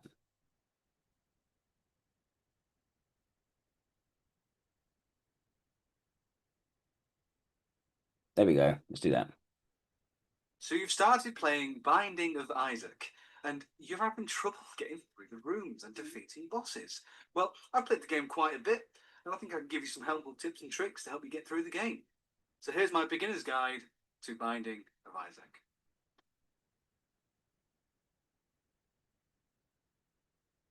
So what is Binding of Isaac? Well, it's a randomly generated dungeon crawler. You fight through rooms and kill mobs until you get to the final boss, which is your mum.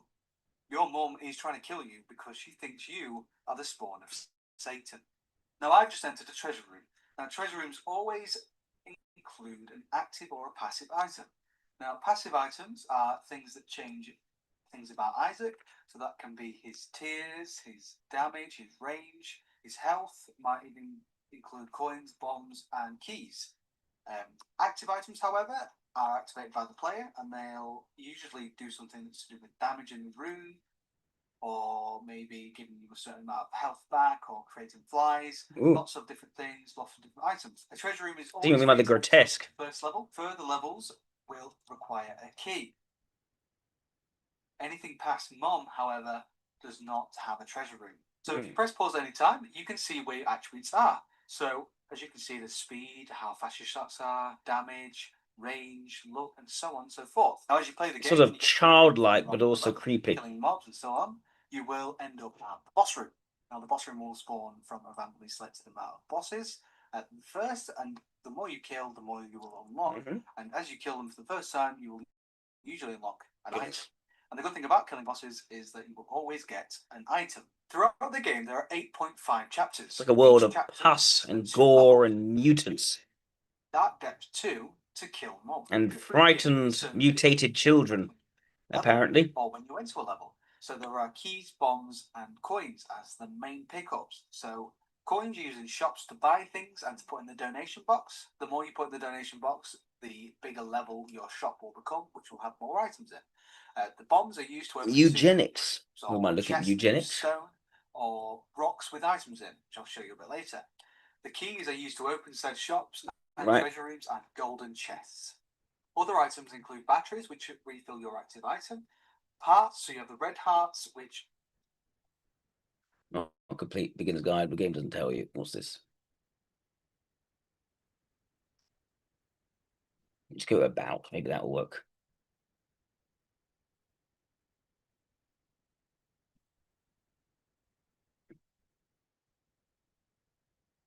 Where's eugenics?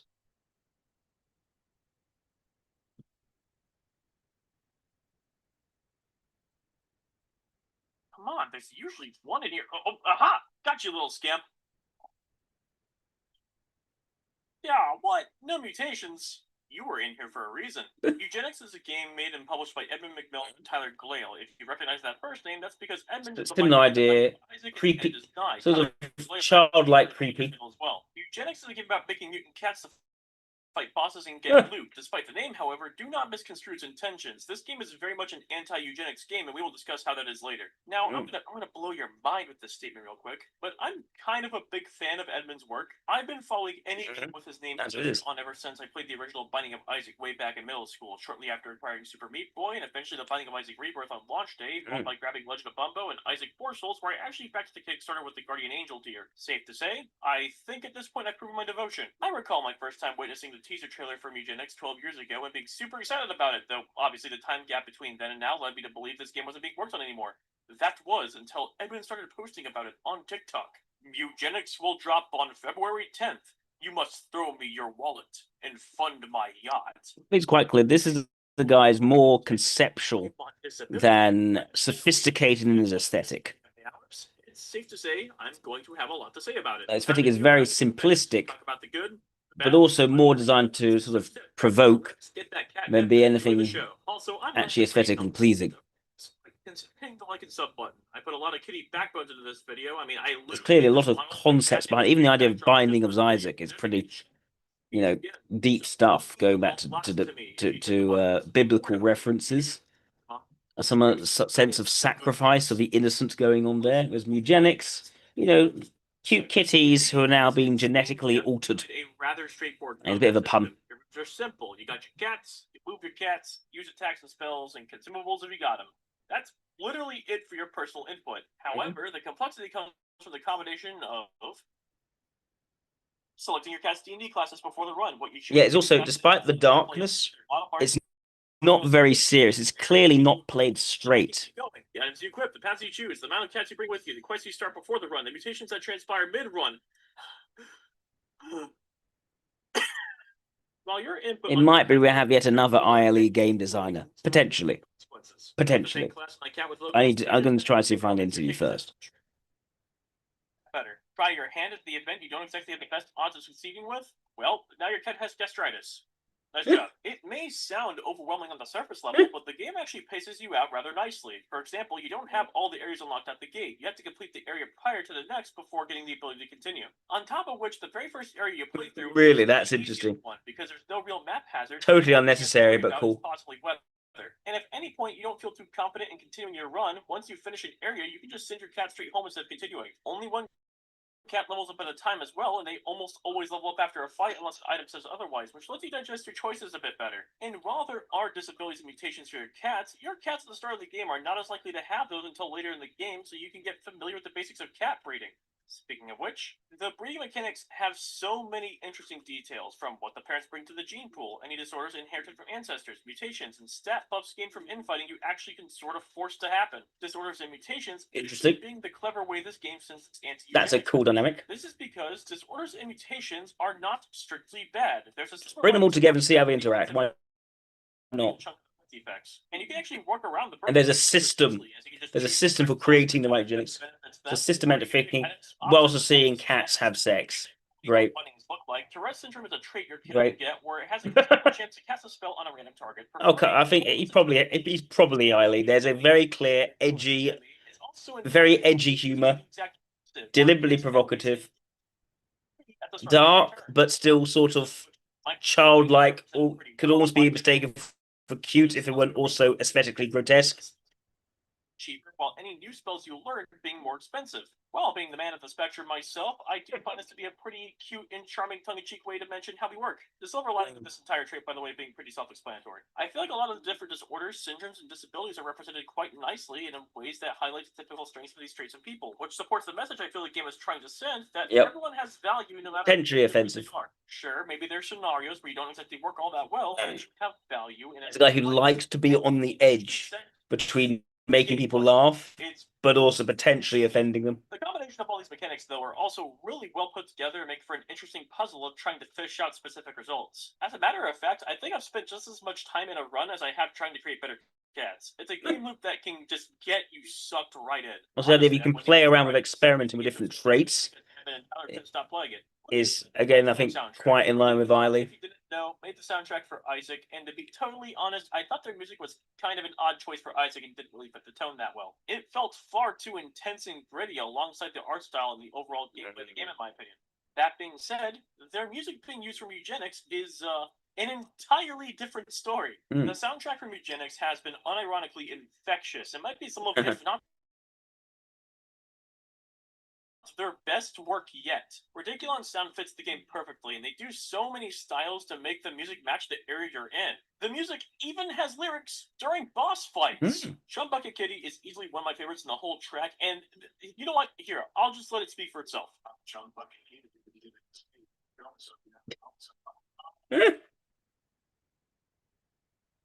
Like, tell me you ain't at least bobbing your head a little bit to this part. Come on, come on. It's chef's kiss. Yeah. There's so many good soundtracks, and one of the songs I actually like more than this one, but it's named. Let's see if we can find an interview them.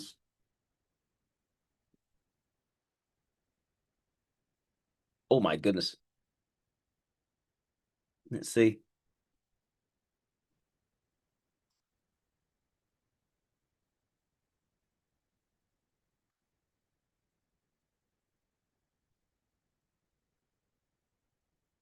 Maybe go to this one. It's just him.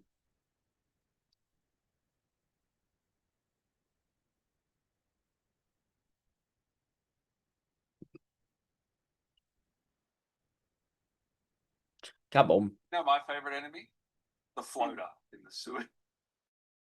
It's inspired design, man. That must have taken you a while to get that right. That's a big beard. Yeah, it's very hard to draw that.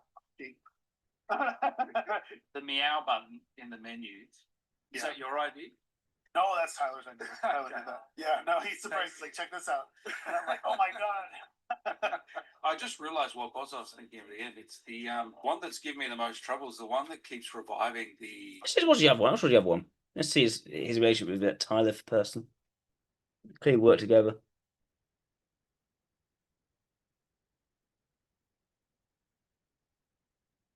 The giant press tour. Interesting. Come on. Come on. After working on that prototype for like a few months, we're like, okay, this is actually pretty awesome. And then after like a year, we're like, we're making something very cool here. And after 2 years, it's like, we're making the best tactical strategy game of all time. I mean, imagine pitching this to a publisher. Imagine what we would have to remove from the game if we were under the control of like a publisher. Hello and welcome to the Game Business Show with me, Christopher Drin. I have a bumper interview for you right now. It's about the game Eugenics, which has been one of the smash hit indie games to come out this year.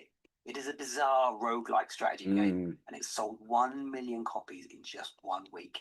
It's been developed by Edmund McMillan and Tyler Glale, and was somewhat inspired by Edmund's children. It's around the idea of having to adapt yourself around his children. Breed cats, deal with mutations, and take them into turn-based strategic fights. It's a really deep, excellent indie game. But these guys are no strangers to success. McMillan in particular has had multi-million selling smash hit indie games before. He's behind Super Meat Boy and The Binding of Isaac. I was interested to find out what it takes to have repeated successes like this, and also to discover how they approach the business of video games. This is a self-published title. They did it mostly themselves. So, enough from me. Here's my interview with the Eugenics team, Edmund and Tyler. Hello, Edmund. Hello, Tyler. Welcome to the show. Hello. Hello. It's a very energetic start. Well, congratulations. Hoo-ha, hee-woo. Let me get going here. There goes drinking coffee right now. I'm here and I'm ready to talk. Well, congratulations on Eugenics. You've had hits in the past, but this obviously has been even faster than normal. And you're seasoned veterans at this point. How much of it is it a surprise when you deliver sort of success on this level? I think we were both very surprised. I mean, we knew it would do decent based on how well it was reviewing, how much people liked it, and what the wish list numbers were for launch. Like pre-launch, we were up to like 600,000 wish lists or something. Before the reviews came out, it was at like 400,000. Usually, you sell like a fraction of that, which would have been great. Like if we sold 250,000 copies, that would have been. I'd be like, all right, cool, we did it. I mean, people say that my beard is a little bit gingery, but the, like, bar where it's that like, beard cool. is something else. The game was worth the time that it was spent that was spent working on it. Yeah. Yeah, and then we hit that in a few hours, and then $1 million in a week. When something like this blows up, what do you find yourself having to do? Is it just a case of stepping back and watching it all unfold, or suddenly you're inundated with bug reports and requests, things you have to deal with? For me, like the initial thing was, I woke up thinking, "Oh my god, I've got to." What I usually do when I launch anything is I'll go through my Discord list and ping, ping, ping, ping every single person that I've ever talked to. I'll start emailing press. I'll do a blog post, Twitter, TikTok. Noble selectivity there. Beats, right? To push this All thing. of the beats. And I saw that there were, I don't know how many, 30,000 people playing or something, like within an hour of waking up and being like, what the fuck is going on? And then just freezing. Yeah. And doing nothing. Like I never even like updated anything. I never even did a blog post. I never even, because I mean the go-to where the numbers were was I was going to do a blog post tied into Binding of Isaac. So the people who play Binding of Isaac would then jump on over here. I never did that. I never did anything because it was moving so fast that all I could do is just kind of stare with my mouth agape and just be like, look, Tyler. I mean, we still have people playing. Right now, there's 87,000 people in game, and it's like more than a week after launch. To put that into perspective, the record peak after 10 years of the Binding of Isaac being out and having multiple expansions, gathering all those people all the way carrying up to this peak, was 70,000 active users. That's the highest the Binding of Isaac ever got. And that's just constantly being broken daily for the past couple weeks. Yeah, on launch day we peaked at 65,000, which was close to Isaac. That's so far is our lowest day for concurrent users in the last 2 weeks. Oh wow! And it's been very consistent. I guess tomorrow it'll be 2 weeks, and we're still hovering, but like between 80 and 100,000, depending on if it's the weekend or not. Well, look, your games have been hits before. I know this is on another level. And so, what do you have to? I mean, what is it about these games that you think resonates so well? Most games, especially indie games that kind of come out of nowhere and blow up, usually are fitting into this spot of I didn't know I wanted that. I didn't know it existed. And I'd like to think that that's one of the reasons why too. It's that it's just kind of there was a spot left open for us there. And that's a very extra interesting answer. I've created a whole new thing that didn't exist before. And no one particularly realized they ever wanted it, but now it exists. Now they realize they always wanted it. It required that many years in order to be created. And when it launched, we launched at a really great time where no one was really launching anything, especially comparable. And it kind of stuck out like a sore thumb in every way possible. It's really worth recapping the story a little bit for those that don't know it. I know it might have read the story out there if you stuck out like a sore thumb. This game started off a long time ago, right? Yeah, even grotesque language used. Yeah. Tell us what happened there. Yeah, after Super Meat Boy, we were trying to figure out me and Tommy, Team Meat. We're trying to figure out what was going to be the next thing that we were going to do, and the one thing I didn't want to do was another Meat Boy.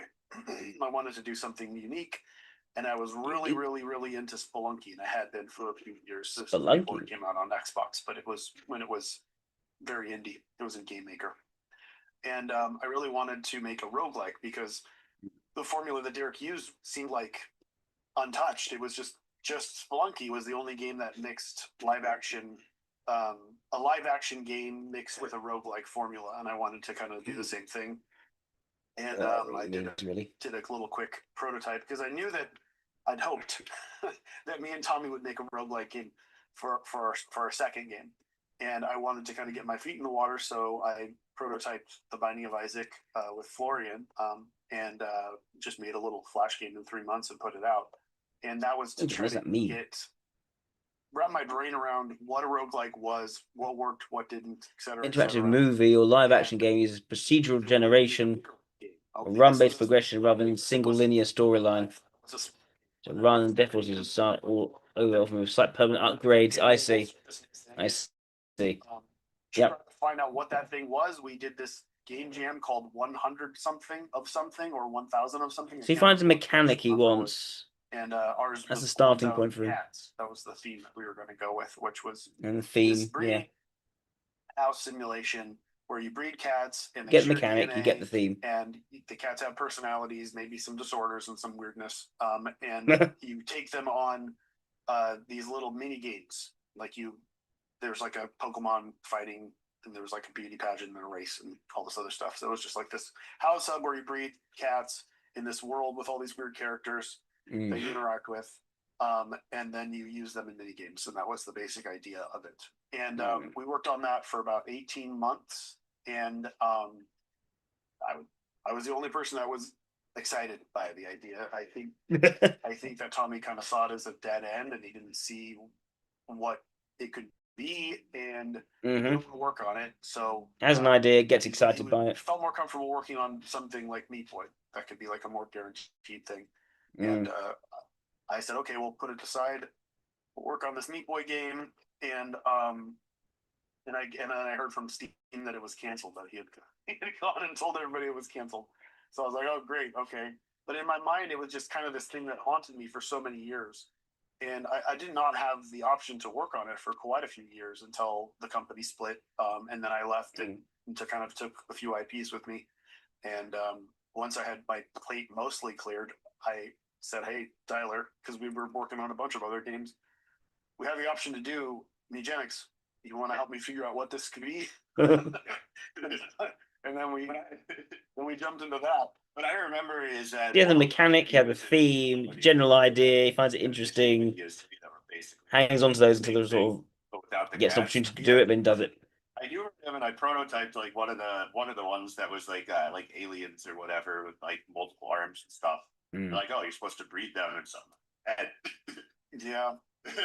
Like this is eugenics. It's just without the cats, and that's a much less interesting theme. What made you want to jump in, Tyler? What was the thing that made you go, actually, this is something here? Yeah, it's a weird like long journey, because I mean I've known them for a while, and I'm pretty sure that when they showed me the original concept for eugenics that had like the 1v1 Pokemon battles and stuff, I'm pretty sure I'd asked like, why not? You ever thought about doing like a Final Fantasy Tactics kind of thing? Like that's like a dimension higher from like the 1v1 Pokemon battles, like a little more advanced. I think the answer was just like, it's a lot more difficult. Yeah. I think I knew that Ed wanted to work on eugenics because it was in his head for so long, and he had a lot of ideas. I think I thought, we gotta make this. We gotta spend like a year and a half. So Edmund is the ideas guy. Tie it up and then get it out of the way so we can work on something cooler. Tyler's the more sort of so I was like, okay, how do we make this work, guy? Like, okay, after the end of this night and you're like finishing up whatever you're working on, I can get the engine ready for that. We can get it into ready where all we have to do is like make content for it and then do that for like a year and then release it. Which it didn't work out in quite that way. Well, you went through a few different like base ideas for what the game could be, from like a beat 'em up to like a weird Diablo real-time strategy-esque thing, before just deciding to do the hard thing and try a tactical strategy game. And that was like immediately obvious that was the correct decision to stop doing that. You obviously chose to self-publish the game, which I guess might have helped with the ability to suddenly go from 1 year dev plan to 6 years or whatever. But I know this isn't a new area for you. You often self-publish. But I'm interested, why do you do that? So we have the freedom to do whatever we want. I mean, imagine pitching this to a publisher. imagine what we would have to remove from the game if it was if we were under the control of like a publisher. Yeah, a traditional publisher would not let us do the game like at all, and like an indie publisher would be like, we'll let you do your weird ideas, but like maybe a little less poop.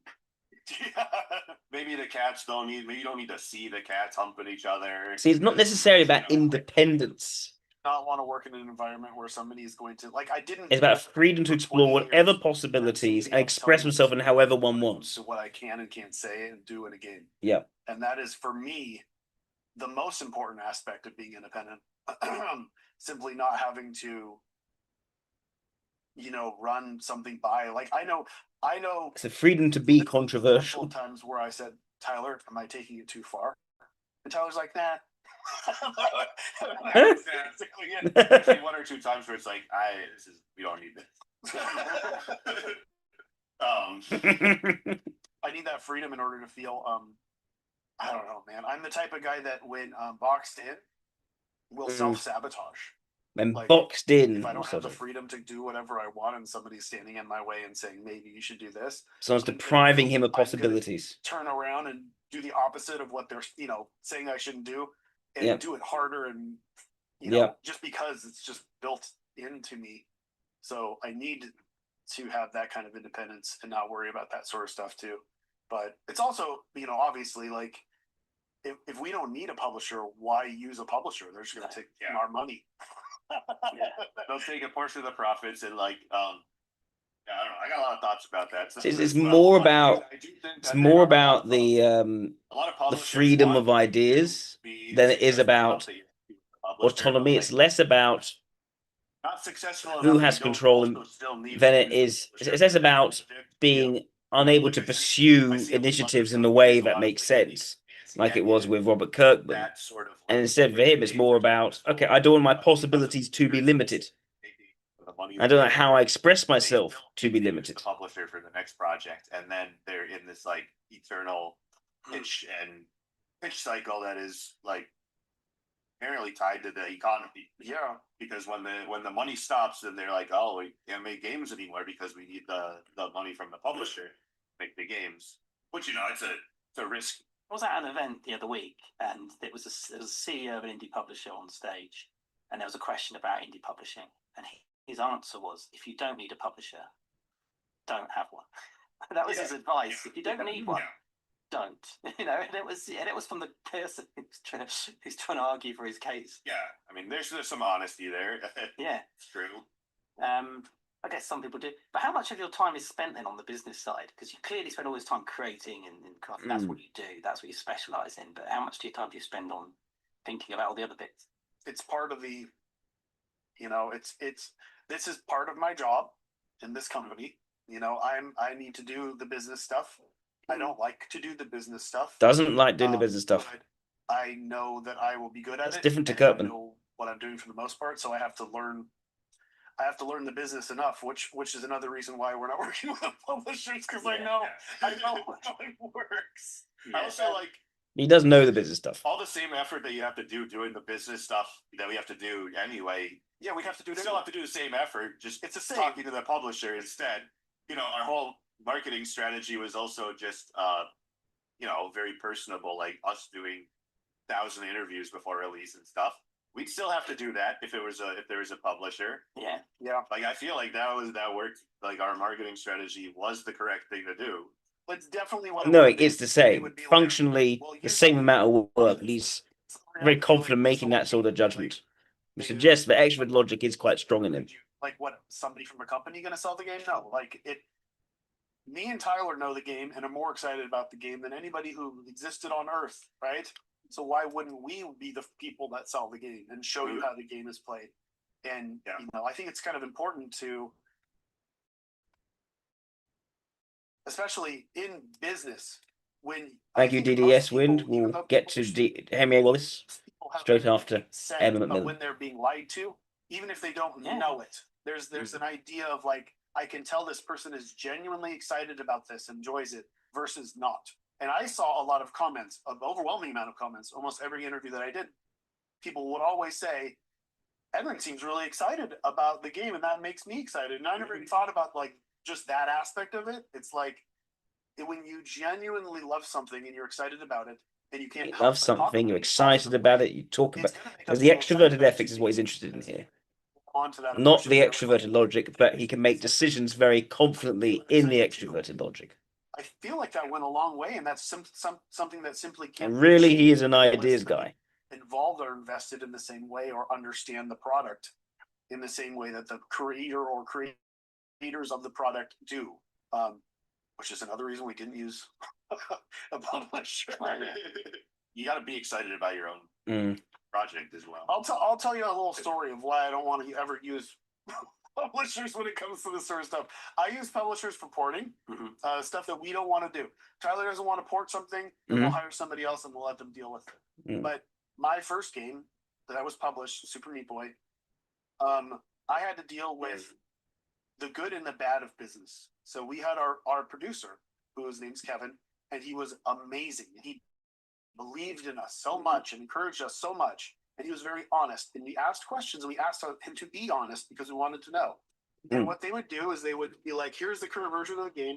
They'd shop it to the biz people, and the biz people would come back and they would make numbers up. Just make shit up. They were enough, it's not tied to anything. They would come back and say, 2D is out. People don't like difficult games. We project this game to sell this much lower than this game. And then that game would come out and it would fail. And we would just constantly be getting shown these numbers that they were just making up, that our game would fail, game would fail, game would fail. And Kevin was like, no. And this is the guy who also did Braid and Castle Crashers. So the dude knew his shit. He's like, I believe in this, but just so you know, this is what I'm up against. This is a bunch of people, a bunch of suits who are trying to project the future of what they're banking on and what they're not. And basically, they did this huge promotion. It's called the Game Feast, and all these things were going to go in. And the first game came out, and it failed, and we were the last one. The second game came out, and it failed. Third came out, and it failed. And the whole time we're getting projected lower than all these games. They got so scared by it that they cut the feast, cut the promotion. It just disappeared, and then we launched with no promotion at all, right? And the whole time, the head dude there is just like, I know what I'm doing. I got in an argument with this person. I won't say who they are. But I yelled at them. They're probably not there anymore. That's the conclusion. Microsoft has just replaced all the... Don't spoil the ending. Don't spoil the ending. This faceless person that I screamed at on the phone and said, listen, this is my fucking life here. Don't just let us have the promotion. We got nothing. The game came out, did fucking amazing. The reviews were great. It sold well. It sold 10 times what all these other games sell. And then that guy... So that's because I did it. That's because I'm the one. Oh no. Because I had the vision that this game was going to sell so well. And then he put it in his portfolio and then said, I'm the one who you know, spearheaded Super Meat Boy when it was on Xbox. And then he went to another studio with that in his portfolio when he never believed in the title. Yep. Okay, Microsoft's replacing everyone with AI right now anyway. Yeah, it's whatever. But the thing is that's business. Yeah. And business is based off of a lot of scams and lies and manipulation. And that's just the way business is. And people would like to make it seem like it's not and say no. Because whenever I say this online, any publisher will be like, no, but we care. And it's like, and that's why you'll fail. Because in this business, in order to succeed with these business people, they have to be cunning and not care. Like you're instructed in business school to sacrifice people in order to succeed. It's business. Yeah. It's business. Yeah. We've seen it happen to like some of these companies. This guy does not like the sort of getting ahead mindset. We've seen people. For him, it's about the joy of exploration, enthusiasm of it, all those other things. They get buried by other games or whatever because their job's not to sell all of their games. Their job is to sell the most of whatever they can, which usually means putting all the eggs in one basket. Yeah. They love you and they'll do whatever you want when you're making money, and then the moment you're not, your game stops earning money. They'll be like, we should move our marketing funds. The game is earning money. I had an incredible story I heard about Free Radical Design. This is obviously a big company back in the days. And they had Time Splitters 3, and they decided to go with EA for Time Splitters. Gone with IDOS for Time Splitters 1 and 2, and decided to go to EA for Time Splitters 3. And EA had a James Bond game coming out at the same time, GoldenEye Rogue Agent. So ironically, they had a GoldenEye sequel, and Time Splitters obviously was made by the GoldenEye people as well. But anyway, and Time Splitters 3 was sort of doing quite well on their reviews. I like Time Splitters. So EA moved the marketing budget off Time Splitters 3, the game was reviewing well, and put it on the GoldenEye game because it wasn't reviewing well because the GoldenEye game needed it. And it's the poor developer was just like, so we don't get the marketing because our game is good. I guess, and those are the business decisions you have to make, right? They're sitting there going, we need to do this, and it's I guess those business people are usually not creative people. They're not. It's the opposite brain than our brain. you know, and it could be this. Yeah, he identifies as a creative person, not a business person, but understands and can do the business stuff. In order to make money, you need to have some business sense. In order to be creative, you need to push away from business, and you need to think abstractly and feel. There's a lot of feeling going on with this, and the other one's a lot of thinking, and it's Think a necessary abstractly evil at and feel. times.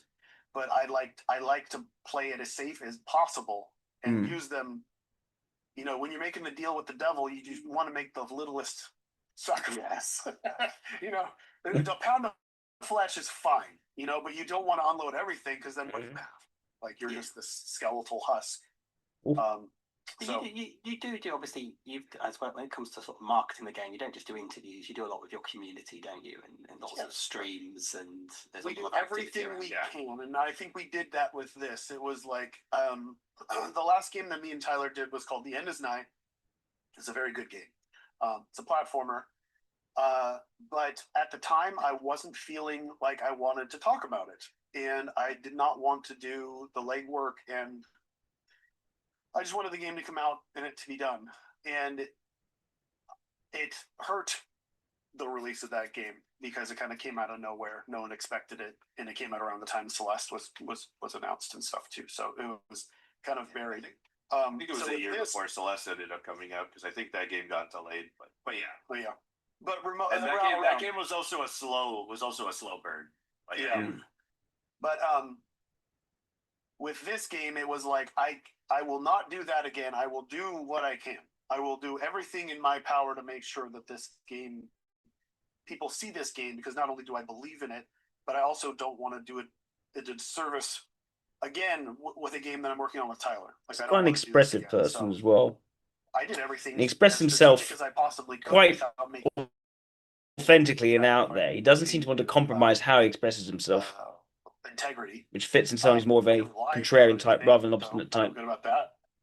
Genuinely excited about everything. And at the tail end of development, we got approached by a company called Guillotine, a PR agency. And dude, we get, I don't know how many PR agencies emailed us at the end of development promising the world and just being like, I'm not going to pay anyone to stream this game. Period. Not going to happen. I'm not going to, and I don't care. Like, if all you're going to do is put ads up on Reddit, I can do that. If I can do it myself. Like, why does it matter? But these guys approached and said, hey, we just really want to be involved in this project. Yada, yada, yada. I skimmed the email, didn't really read it. And I just said, I recognized one name. I recognize Eduardo, who I work with on Humble Bundle stuff. And I'm like, huh. So it gave me pause. And then I responded with, this is what I need. I have the reach in the United States and a little bit in the UK. I have no reach outside of this at all. And from what I see numbers wise with Binding of Isaac, there's a great deal of people overseas that don't speak English that really. He knows exactly what he needs. Can you help with this? And they said, of course we can. And they did. and they did. And they got us like reviewed in all these. So you see, the extrovert logic is definitely there. He kind of takes that for granted. He can do it very well. Streamers that they just sent codes to, never paid anyone to play the game. They just sent the codes, and since the word on the street was that this game was cool, a lot of people all around the world played it, and that helped immensely. And that's not something that I'd ever done before. I never worked with a PR agency. I was very against the idea of working with PR agency, but something about me just shooting straight and saying, listen, I'm not going to do this, and this. I don't feel comfortable with this. This is what I need. Can you help with this? And then they said yes, and then they did it. That was a great interaction. They handled all like the nonsense around distributing keys to reviewers and streamers and stuff around launch, which is that was a little bit overwhelming because we've done that in the past for like The End Is Nigh. Go to this part. How many people worked on this game? Just you? No. This is the biggest team that I've ever entertained by far. Let's see. Some shifted out over the course of many years, and some of them came in temporarily and stuff like that. But we over the whole course of development of 6 years, we've had me and Tyler. We've had Ridiculon, which handled all the music. We have Joey, which handled all the sound effects. We've had 3 major animators and 2 minor animators. We've had 3 artists and 2 backup programmers and an editor and another editor. And another backup programmer who was there for like a week. Yeah, we've had a lot of people phase in and phase out, but I think for the most part there was always 10 people that were actively working on the project that were it's mostly part-time. I think everybody worked pretty comfortably and pretty loose. I was never strict with anything. I had to crack the whip a few times when it barely cracked the whip when it came to just like, oh, it'd be nice to get this done by the end of the month. Is this possible? A bit of whip cracking. Everyone always got shit in. There was never, this is the crazy thing out of these people, 6 years, right? Never had a problem. Never had to like talk to anyone and say you're not pulling your weight, or hey, I think those hours are a bit fishy. You know what I mean? Doesn't like the idea of having to do that either. Legit. And I think a lot of that came from the fact that a lot of these people were either fans or independent or some combination of both of those things. And they were kind of just given the reins to do what they do because they trusted in their ability to do that and have fun doing it. Not wanting to control what people do. To kind of be like, well, this is what I want. Do that in your way. You do that in your way. I'm not going to be super specific about what is needed as long as you just give me the gist of this. Not obstinate. He's contrarian. He does not need to control how things are done. This team, because I think everyone was kind of independently minded and motivated. Well, I was going to ask you about the fact that a lot of these people were fans. Yeah. How does that come about? Is it because you see in terms of how they're motivated, not how they're compensated so much. The extroverted ethics is what he values. Who was referred to us, but then knew my stuff, was a fan that I've worked with previously. And honestly, the selfish reason why I hire them is because they can draw better than me and they draw like me. So it's a similar style. He's not a great drawer. He's more about the concepts. And so it makes my life a lot easier. They're familiar with the source material, right? So I don't have to explain a bunch of stuff. They kind of just get it. I don't know. I guess I just trust. I had started working with fans during the first Kickstarter that I did for 4 Souls, which was a physical card game. And I guess there's something quite flattering about working with your fans. And I like being able to kind of pull these people out of.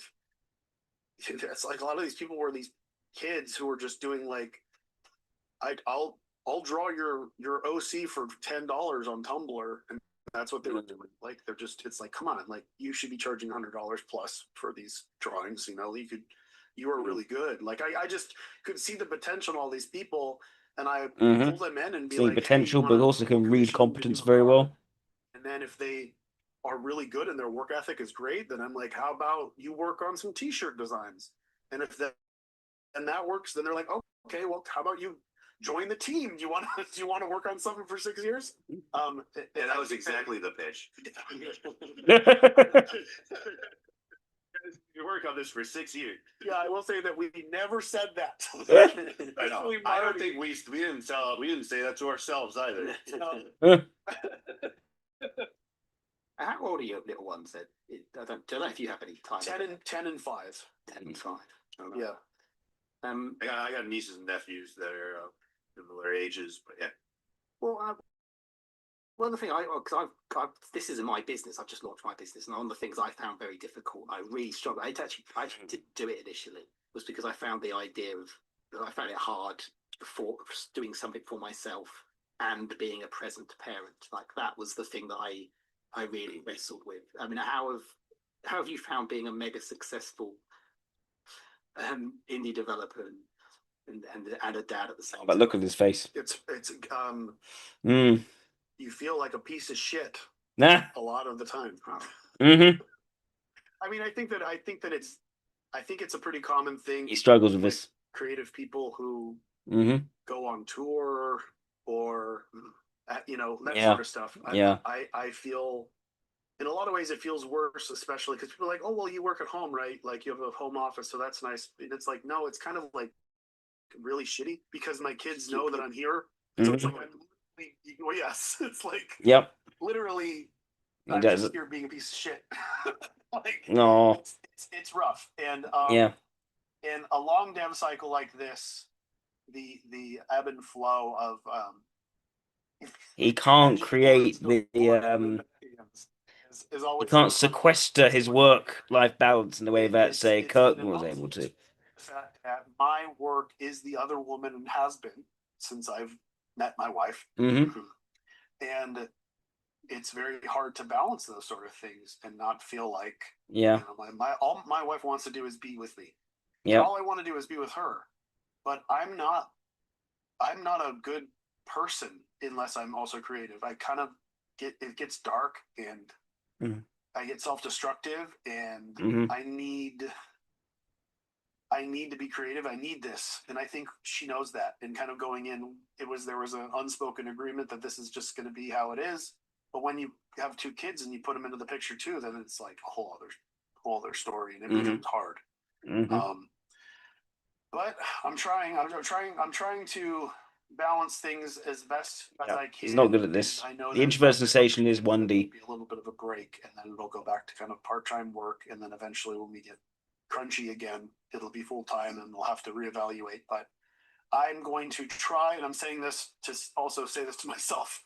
I'm going to try my best to be more present in my children's lives as well as my wife's, and go out and do stuff and live in the moment and not be locked in my brain. But it's a hard thing to do when you're doing this, because even if you're there, sometimes the project's still going. It is the broken thing in our male animal brain that This is feels a like suggestive function. hunting and gathering for the future. And I hate it because I know what the important things are, and I know life is fleeting. And yep, but he can't quite grasp it himself. It just can't stop, and it's the war. The war with the animal inside that says, "Oh, you must keep providing." Woolly mammoth. Yes. Must kill large thing. Must challenge self. I've taken up I could kill woolly mammoth myself. I'm starting to think I think your next game's coming out. It's got I mean, this part of there's some eugenics. Yeah. What's next?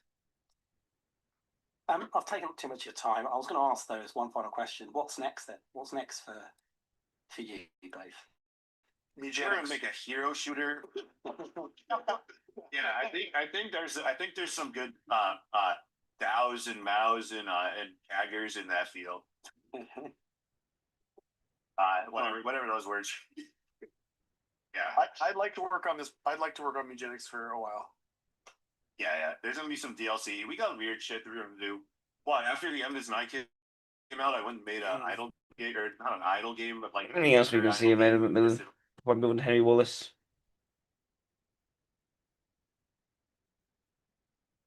I guess we just an interview, just him.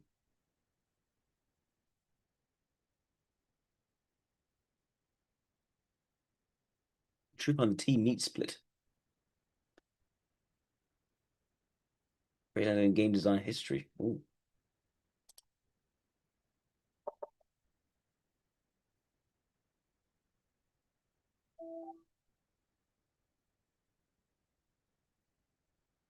It's also filthy. He's not even clean. He doesn't use a bath. Get out of here. For the sake of our name bars, can you tell us your name and where you work? Edmund Charles McMillan. Where I work? I work for myself. Sorry, that's just Dead baby dress up. So I made a comic called This Is a Cry for Help when I was 15, 16, 17, 18, 19 years old. And it was just a bunch of edgelord type stuff. Very weird. Yep. Offensive humor. Edgelord offensive humor. Called Things to Do with Dead Babies. And the blue baby, which everybody knows now is from my Binding of Isaac, was the mascot of the comic. And Things to Do with Dead Babies were the most commonly talked about aspect of the comic. So I decided when I would It can be used to pelt abortion protesters. Goodness. Bring dead babies I gotta put Jeepers. things in. So I made this, click and drag script for a bunch of. There's a little blue baby, and you drag and drop pieces of faces and outfits and whatever else, and you dress it up. And it was one of the first big dress up games in Flash in like 1999. And it even gotten in like a bunch of magazines. Like, it was really strange. Like, it became this mini phenomenon. And back then I was known as Edmund Dead Baby McMillan. Like, that's what people called me, or anything else. So like, that was my first claim to fame, was this dead baby dress up doll. Host. Host was a game I made with Calder Bradford. It was my first multiplayer game. People were making these Flash multiplayer games, and they were really cool. And they were somehow making a lot of money. I didn't make any money off this though. Calder wanted to make an online multiplayer game. I was like, okay, well, we can make it like a Smash Brothers type game. And I came up with this character, which I later used in the Binding of Isaac, called Host, which was just a skull and a bag of flesh underneath it, and its head would, come out and knock things around, and it could shoot maggots out of its eyes. Eesh. And that was the game. It was like 2 to 4 players. People could chat, talk to each other, and then attack each other, and they were just trying to knock each other off the map. Triacted. Triacted was the first game that I made with Florian Hensel, who was a kid at the time, and he would bother me on AIM, and he was mostly obsessed with Alex. He wanted to be a programmer like Alex. He wanted to make physics-based games, and he only worked in Flash. And he would always bother me and show me his prototypes. And he showed me his prototype of a spider, and I was like, wow, I could totally make a game. Like, this is really cool. Like, this is a really cool prototype. And he's like, you want to make a game with me? I think he was like 16, 17 at the time. It's like, sure. And I think we made it in like a few months. This guy says yes to things, not no to things. Where I was trying to do new things that I hadn't done before. I was trying to be more moody. I was trying to play around with interactivity. Like, you click and drag the spider's legs, but you could overextend and hurt it, so you had to be gentle with it. And then in the game, you had to take care of this egg sac of your babies, and you had to tend to it. So there's this kind of like, be gentle with with the character, but also be gentle with the thing. So it was like this mothery type. That's the thing. Despite there's a sense of gentleness. It's interesting. Still creepy, not quite hitting the mark, but there is a sense of tenderness to that game. It's interesting. Meat Boy. Meat Boy is a game that I made with John McEntee. So it's another one similar to Triacted, where the programmer had this really basic engine, and he sent me this thing called Vertigo. That was what the prototype was. And it was a little red square that would jump on the walls back and forth and climb. And I'd never really seen anything like that, and it seemed pretty interesting to me. And it seemed like a game that I could flesh out with a bunch of different mechanics and turn it into some sort of vertical platformer. I had some sketches around of a bunch of these superheroes with flaws. That's what they basically were. And one of them was Meat Ninja. Another one was Mr. Fetus. There's a guy named Johnny Icicle Dick. One of them was Duke of Flies. There's a bunch of other guys. And I was like, oh, I really like this Meat Ninja. And it seemed like jumping off walls was like a ninja type thing. So I didn't like the way he looked with a hood on. Because he was all red, except he had a hood over his head, and then you could see his eyes and his red face. It's grotesque, but it's also always ridiculous. It doesn't take, it never takes what he's doing seriously. It's always light-hearted in its grotesquity. And then I wanted his counterpart to be. So it's alpha with very low SI. So Band-Aid. All right, I think we can confirm Eiley at this point. All right, let's move on to Henry A. Wallace and the time we have available. Let's see. Henry Wallace was an American politician, agriculturalist, and editor who served as the 33rd Vice President of the United States under Franklin D. Roosevelt. Born on a farm in Adair County, Iowa, he graduated with a degree in agriculture and advanced crop hybridization techniques. As Secretary of Agriculture, he oversaw New Deal initiatives such as the Agricultural Adjustment Act, sought to stabilize farm prices and incomes amid the Great Depression through production controls and subsidies. His vice presidency emphasized internationalism and post-war planning, but ended amid party concerns over his left-leaning ideology and reluctance to view the Soviet Union as an existential threat, exemplified by his 1944 Siberian tour, where he overlooked Gulag atrocities and praised Soviet efficiency. Oh dear. Dismissed as Commerce Secretary by President Truman for opposing the emerging Cold War containment strategy, he founded the Progressive Party and ran for president in 1948, getting about 2.4% of the vote on a platform decrying US-Soviet confrontations, provocative and advocating economic planning alongside civil rights reforms. Economic planning, goodness. Central planning. His career reflected a blend of empirical agricultural innovation and idealistic foreign policy views that prioritized cooperation with totalitarian regimes, often downplaying empirical evidence of Soviet aggression and internal repression.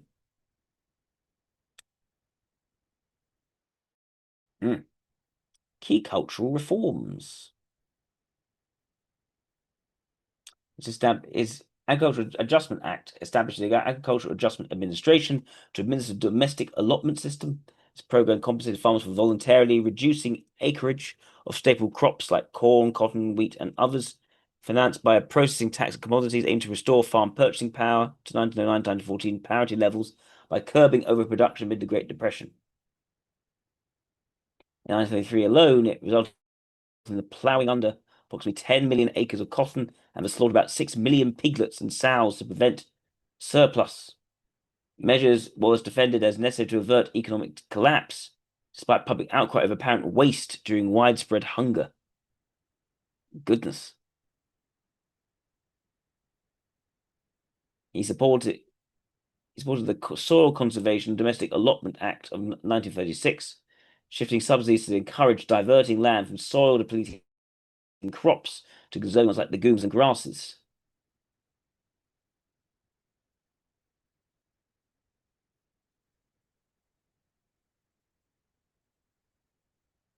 Okay. To give the Soil Conservation Service and the Department of Agriculture, hosting contour ploughing, terracing, and crop rotation in millions of acres, with payments tied to conservation practices rather than direct production controls. He advanced price stabilization through his ever-normal granary concept, from ancient Chinese granary systems to advocate government stockpiling of surpluses during bountiful years for recent in shortages. So it kind of it's quite broad-minded in terms of drawing from other cultures and their approaches to agriculture. Innovations. He began experimenting with corn breeding in his youth, focusing on selective breeding to enhance yield and uniformity. Influenced by his father, Henry C. Wallace, a prominent agronomist and editor, he conducted yield tests and cross-pollination trials starting around 1906, documenting variations in open-pollinated varieties to identify superior strains. These efforts laid the groundwork for his application of hybrid vigor principles, first realized by Charles Darwin, later advanced by researchers like George Schull, though Wallace emphasized practical commercialization over pure theory. He developed copper cross, the first high-yielding double-cross hybrid corn seed, suitable for widespread commercial use. He founded a hybrid corn company. Company's model shifted farmers from saving seed annually to purchasing fresh hybrids each season, addressing the genetic degradation in subsequent generations of F1 hybrids, while enabling rapid dissemination of improved genetics. His innovation extended beyond corn to broader crop science advocacy, including statistical analysis of yield data and promotion of uniform hybrids to reduce farm risk. His focus remained on corn as a staple crop. His empirical demonstration of business acumen overcame barriers, establishing hybrids as a cornerstone of modern crop production.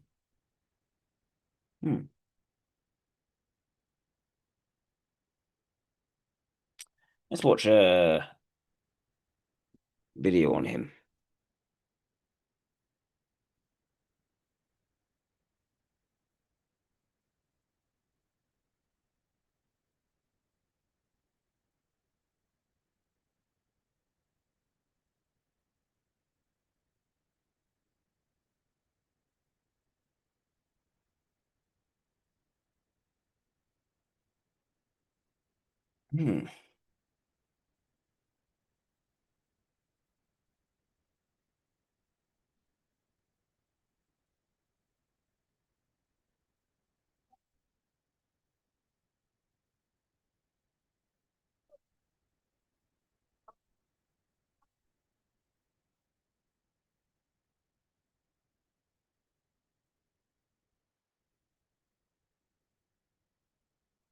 Mm.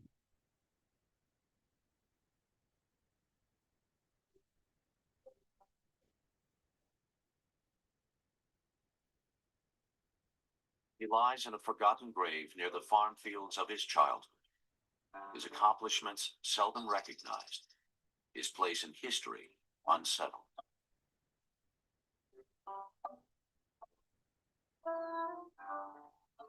He led a worldwide agricultural revolution and saved millions of lives. And as a statesman, he designed the most dramatic and far-reaching changes that American government had ever known. But for his courage and willingness to defy conventional wisdom, Henry Wallace paid an enormous price.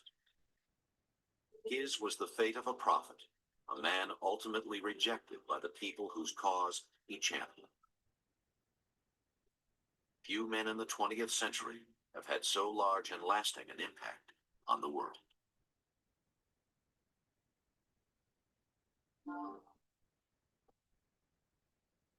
Feels a bit slow.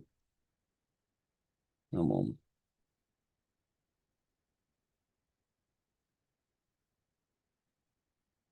He was born at home on a prairie farm in Adair County, Iowa. It was 1888, and most Americans lived and worked on the land. His parents honored family tradition, named their first son, Henry. He was a Wallace, born into one of the country's most influential farm families. The legacy he inherited ultimately became his own, guiding him far beyond the rich fields of America's heartland. The Wallace family is the most remarkable family, certainly in the history of the state. It really is comparable almost to the Adams family, if you will, in Massachusetts, in terms of their three remarkable individuals, three generations, all dedicated in their way to public service. It's the Wallace trait, I think. Somehow you know you have a responsibility. Maybe it was grandmother who got that into us, but she would always say, "You're a Wallace and don't you ever forget it." You were honest, you did what you were supposed to do, and you didn't question it. The patriarch of the Wallace clan was the Reverend Henry Wallace, a Presbyterian minister and the most prominent farm editor of his day. Presidents, cabinet officers, and thousands of plain dirt farmers sought his advice. Countless others faithfully read the agricultural and spiritual teachings of the man they knew as Uncle Henry in the family's farm journal, Wallace's Farmer. The most important values that he derived from his grandfather were, one, his religion, the basic faith in God, and secondly, the idea of service to your fellow man, the social gospel, that the best way to express your love of God was in service to your fellow man, and for the Wallaces, that was through agriculture.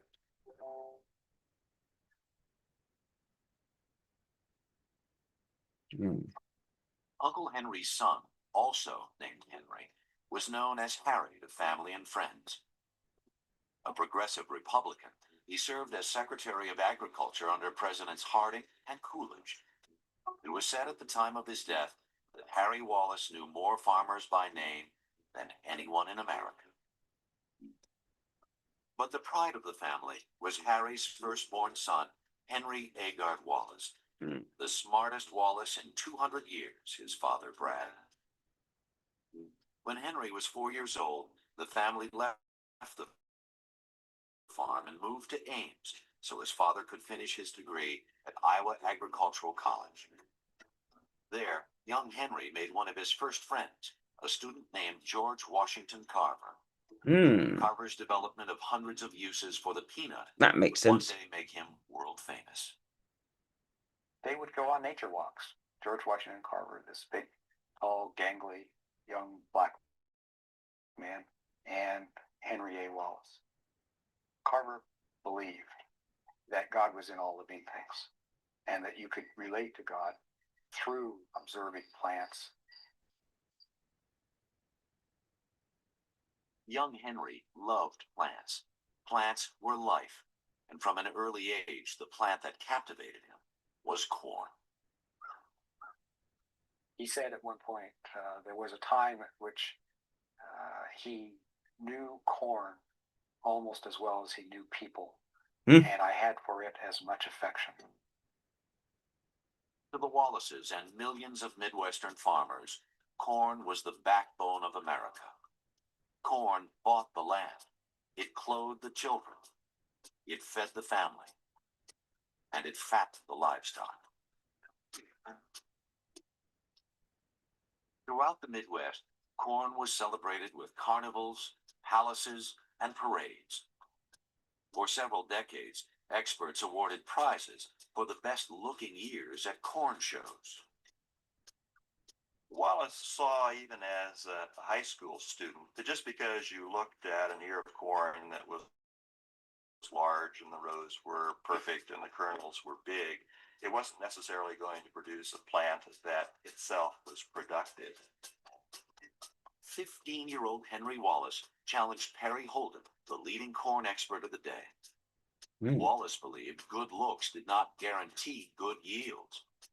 What's looks to a hog, the boy asked, and then proved the experts wrong with a single crop grown in his backyard. Within a generation, the corn shows were dead. Young Wallace's experiment would change farming forever. Dad was always experimenting, always. And I think that's the thing which confuses people. People are not used to a scientist or somebody who really is experimenting outside of the laboratory. Throughout his life, nothing escaped Wallace's scrutiny. He searched for a link between the position of the planets and weather patterns on Earth. Taught himself calculus, developing statistical formulas still used today. And frequently experimented with his own diet, once trying to exist solely on strawberries and rutabagas, another time on cattle feed. I see him as something of an explorer, as a pioneer, a person who wanted to explore the world around him and learn as much as he could about life. Wallace studied animal husbandry at Iowa State College of Agricultural and Mechanical Arts. After graduating in 1910, he joined the family business, writing for Wallace's farmer. As always, he continued his corn research. Between growing seasons and deadlines, Wallace courted a demure young woman named Ilo Brown. He wooed her with readings of farmers of 40 centuries, F.H. King's classic study of Chinese agriculture. So I'm thinking at the moment. Their I think it was certainly a logical type. lasted 50 years. Likely extroverted intuition valuing. Saw her role as being a wife and mother. Mm-hmm. She was a very attractive and rather outgoing lady. And in that respect, she's kind of a flip side of Henry because he doesn't like socializing very much. Mm-hmm. It's just not his cup of tea. He'd rather be home doing some math problems. Mm-hmm. As the Wallaces began a life of their own, So extroverted intuition valuing, logical. The figure of Henry's youth was gone. His What grandfather, else? while waiting to deliver a sermon, suddenly died.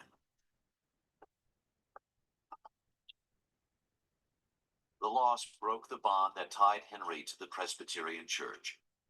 Possibly more extroverted logic valuing. I mean, introverted logic valuing, but I'm not sure yet. Rituals, theosophy, astrology, the teachings of a strange Russian mystic. One of the most striking characteristics of Henry Wallace was his insatiable curiosity. And secondly was his resistance to blindly accepting the conventional wisdom on any subject. It was with corn that his unconventional thinking proved most productive. Yep. By applying Mendel's genetic theories to corn breeding and building on the work of his contemporaries, Wallace developed double-cross hybrids that dramatically increased yields. Wallace married science to agriculture. The revolutions in agricultural production that occurred in the 30s and 40s and 50s and since then directly traced back to Wallace. Yep. At a crucial moment, he figures out how to use hybrid seed, how to develop it in a way that you can predict reliably. That's the thing, is he is empirical in his approach. Constantly improve. Once he's figured that out, then the question is, how do you spread this information to farmers as a whole? We finally decided that the only practical way to do it was to make it commercial.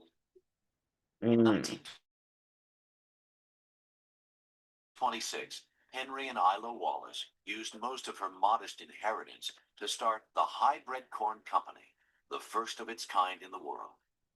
Soon to be called Pioneer Hybrid, the company recorded a profit of $30 that first year.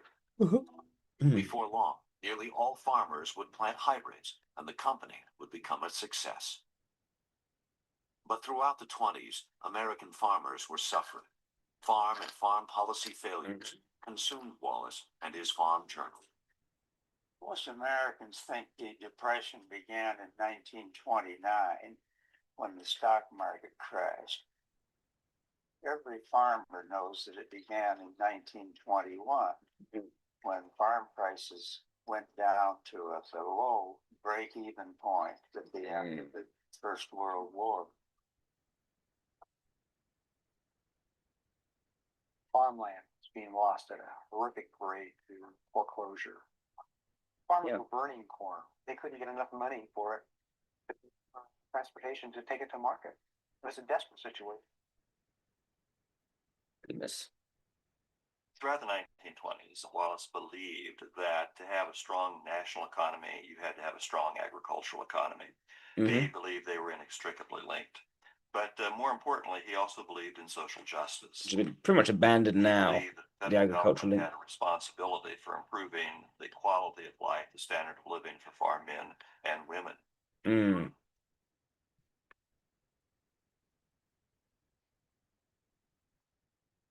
I am leaning at LSE, Isaac. Still want to test more, though. Try to improve farmers' living standards.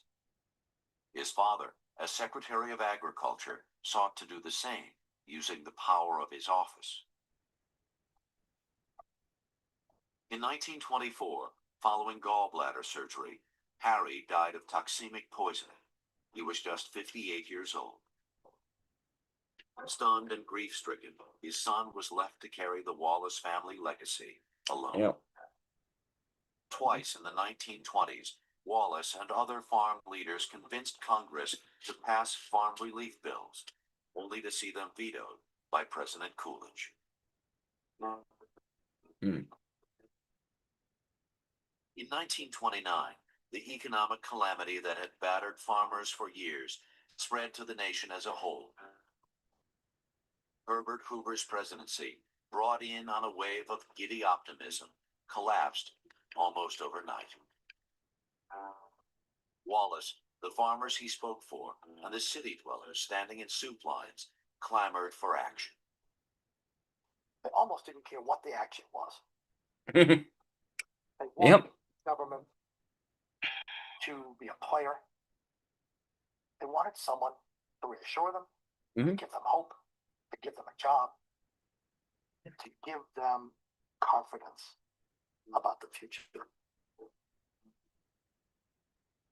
Henry Wallace, who's essentially a rather shy man, a man who was very reluctant to be involved in public life himself, a man who had no political ambitions, and who would have been just as happy experimenting with his corn.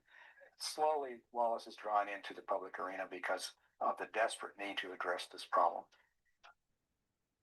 After a decade, He's drawn in for extroverted logic reasons, it seems. Lost all faith in the Republican Party. In 1932, he supported the Democrat, Franklin Delano Roosevelt, for president. He campaigned actively for the New York governor and even helped write Roosevelt's farm speech. I have unbounded faith in a rehabilitated agriculture. After carrying Iowa and the nation in overwhelming numbers, Roosevelt turned to Wallace for help with the pressing rural crisis.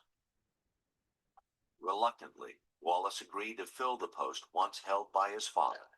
At age 44, Henry Wallace became Secretary of Agriculture, the youngest and most energetic member of Roosevelt's cabinet. Most energetic. John Kemp, the Secretary Interesting. of Agriculture, Wallace. The two men had a shared temperament. They were not bound by inhibitions, ideological or otherwise. I suspect FDR found him wonderful company, stimulating, decidedly unconventional. Extroverted logic leaning there. Liked originals. Wallace was an original. Yeah, I think the evidence is pointing more and more to LSE. The question is, why the appreciation of the Soviets? Secretary to settle. That's key, I think. Teamed with radicalism and rebellion. But I guess we'll get to that point in this documentary, because I probably plan to see most of it through. From selling as well. In Iowa, a judge presiding over a foreclosure sale was dragged from his courtroom and threatened with hanging.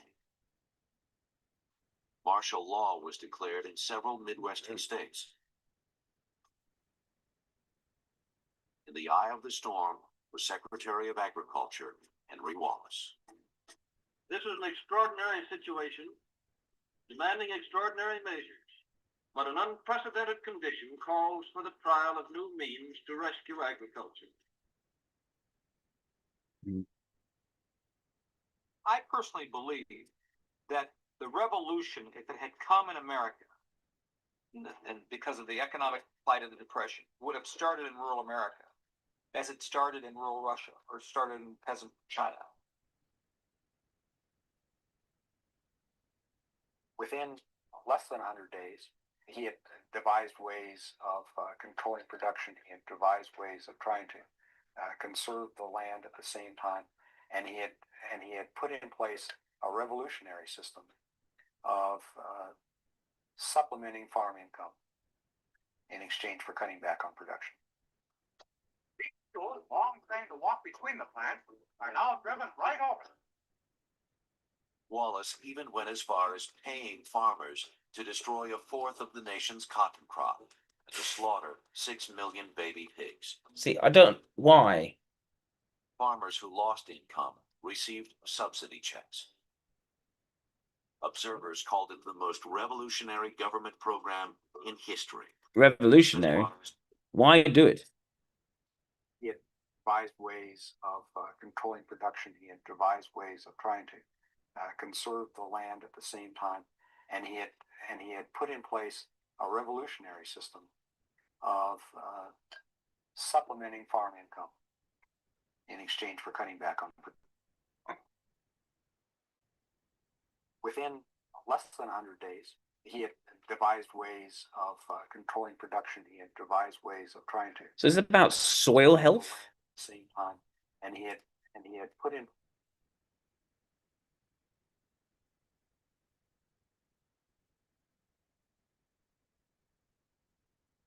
Now, what am I doing?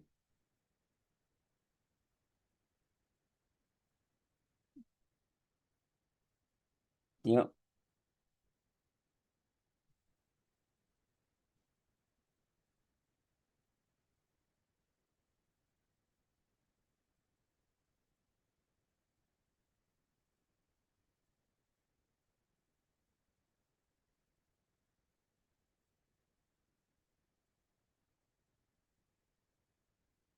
Doing Google.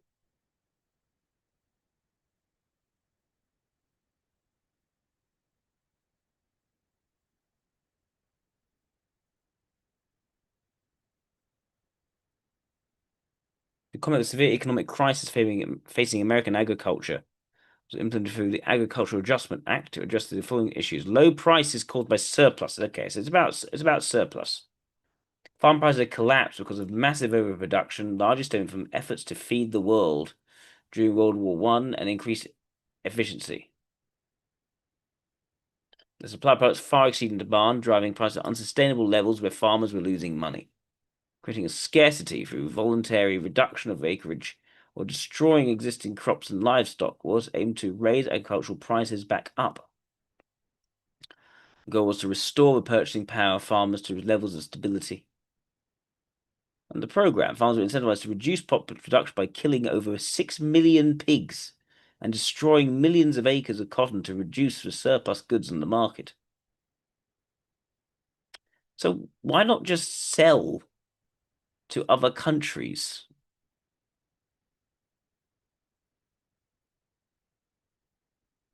I can see why it's controversial.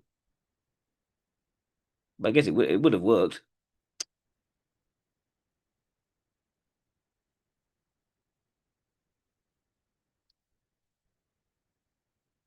And the subsidies, well, set the path for more subsidies, I imagine, and getting farmers to do things that they want, but actually, as a result, creating dependency on the subsidies. I can see the short-sightedness of it, but fixing a short-term problem. Because now farming is decided so much by subsidies, and it's highly out of shape as a result. The business is almost unable to actually run in terms of just producing food and selling it. Now it's all about do whatever you can to meet the criteria to get your subsidies, and that will allow your farm to exist. Regulations prevent you doing anything else. Place a revolutionary system of supplementing farm income in exchange for cutting back on production. These long things to walk between the plants are now driven right off. Wallace even went as far as paying farmers to destroy a fourth of the nation's cotton crop, to slaughter 6 million baby pigs. Jeepers. Farmers who lost income received subsidy checks. Observers called it the most revolutionary government program. It could have sold the pork. Opponents called it Bolshevism. The programs were revolutionary, but truthfully, they were conservative because they saved the American system. Wallace and his programs, if anything, Still could have sold the pork abroad. The system worked.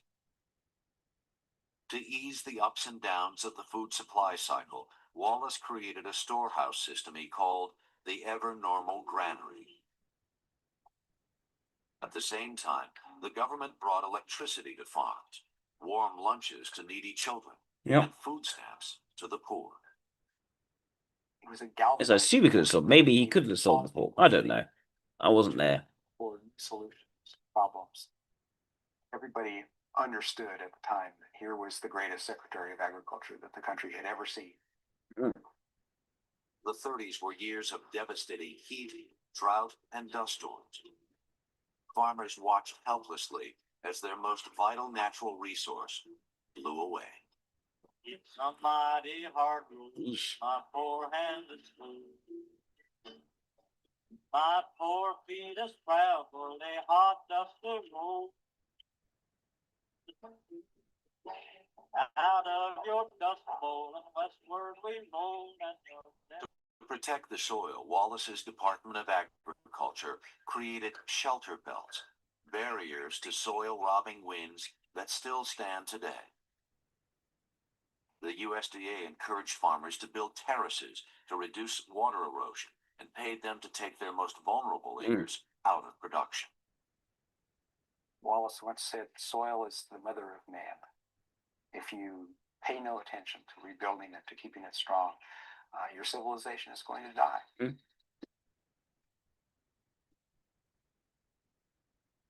I wanted the farmers to get equality of bargaining power and parity of income, while at the same time increasing soil fertility and feeding the people of the United States and the world more abundantly. Farm income went up about 70% during those years. The basic farm program, which was put in place in the very beginning of the New Deal, survived for half a century. Just another thought on this. They were already having to burn their crops because the crops did not cost this enough. They could not sell the crops enough to justify the journey to market. That sounds like the problem was going to solve itself. Meanwhile, the government just paid the farmers probably the huge subsidies when really the problem would have solved itself. That is a self-correcting issue.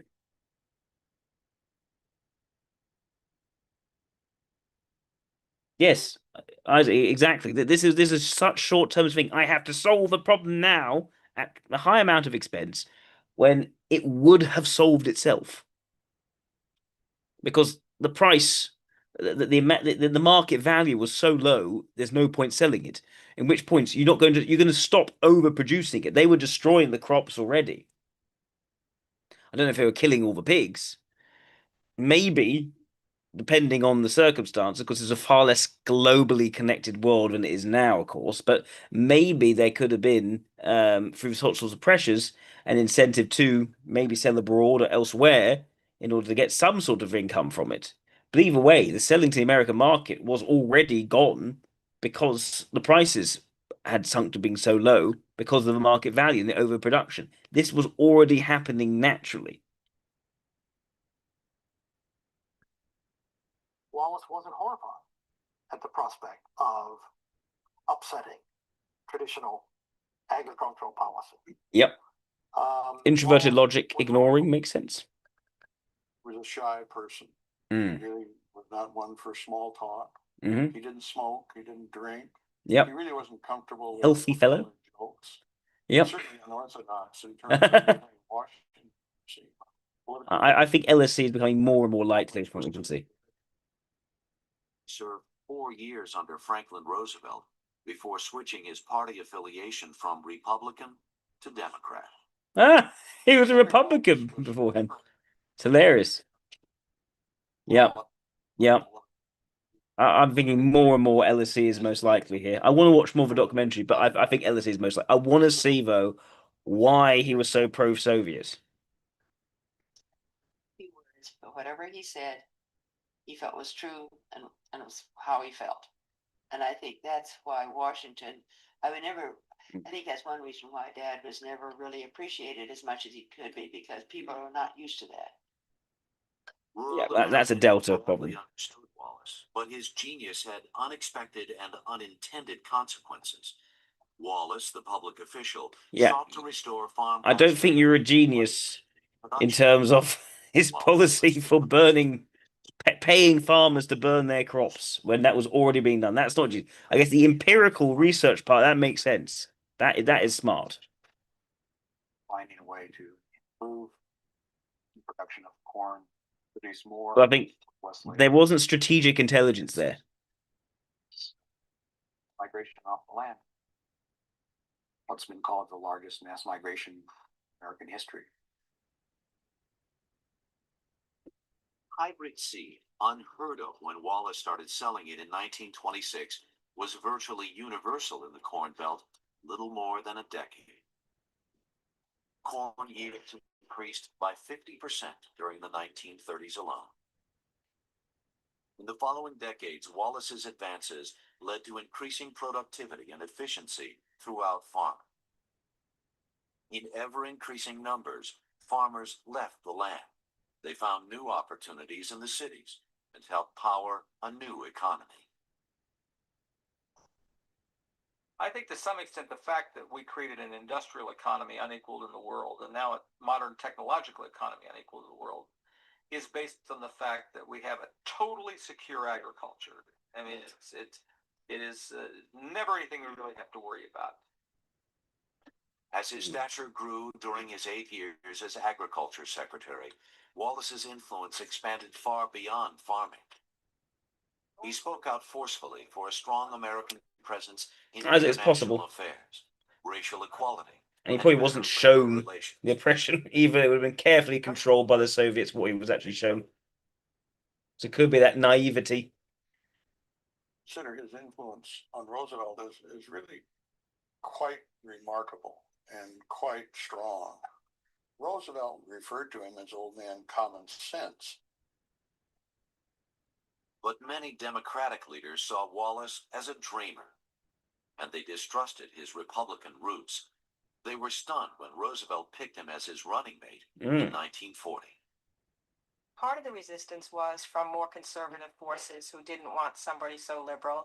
Part of it was the old party bosses who felt that Wallace had not worked his way up the Democratic Party ladder, having once been a Republican. Delegates will take their seats, and the convention will be in order. It was an historic convention. Never before had a party nominated a president for a third term.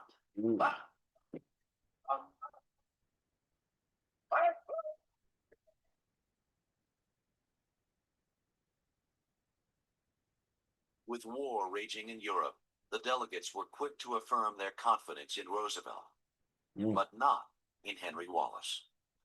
There was enormous opposition to him at that convention. His nomination was greeted with boos. The thing was pretty much out of control.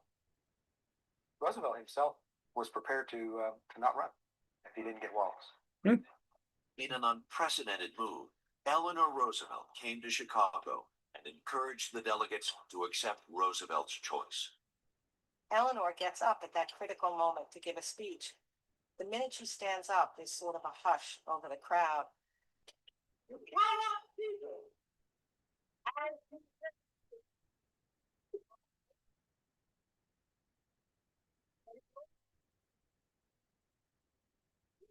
What she was saying underneath the lines is, allowed Roosevelt the choice of the people that he feels are most qualified for this job. Roosevelt believed, as did his wife, that Wallace was uniquely qualified to carry out the New Deal, the domestic programs, and the international policies that he advocated if anything should happen to him.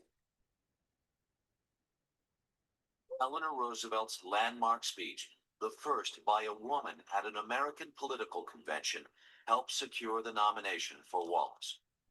But it didn't smooth the delegates' ruffled feathers. Wallace was urged to deliver his acceptance speech 1 month later in his hometown of Des Moines.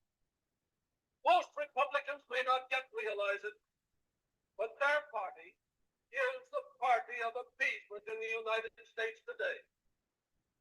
It is a party which the totalitarian power will back in every way possible. The Roosevelt-Wallace ticket won easily in November. Within weeks, the president dispatched Wallace to Mexico, where Nazis were gaining a foothold. Camacho, Senor Camacho, and American Vice President-elect Wallace, entertained by After attending the inauguration of the new president of Mexico, the Wallaces remained in the country for 6 weeks, assessing Mexican agriculture. Appalled by its primitive condition, Wallace petitioned the Rockefeller Foundation to fund the first International Agricultural Research Station. It was the start of the worldwide Green Revolution. There are maybe a few pockets of agriculture around the world that have not been touched by this, but they're very few. Billions of people have been touched by what Wallace started. He believed that you can't have a stable, peaceful world evolving towards freedom if the major preoccupation of people from the time they get up in the morning until they go to bed at night is hunger. I wished he had had a chance to see this, because all of these things were dear to his heart, not just as an agricultural scientist, but as a good, warm human being.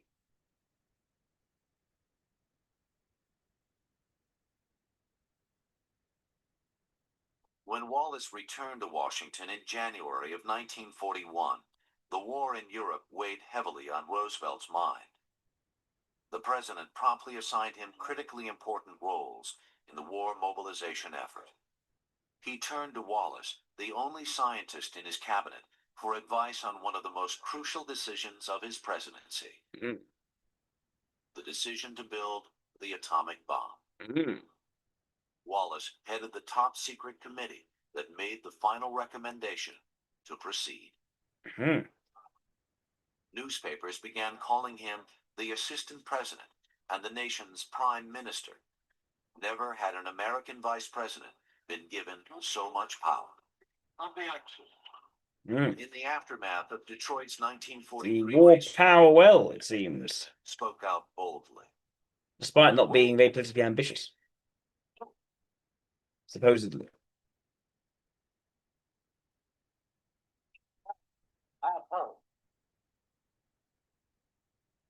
Throughout the war, he was sort of unique in national public life, trying to infuse the war with a moral purpose. And he was of the belief that if we fought this war and it only resulted in a restoration of the status quo, it would be a tragic failure.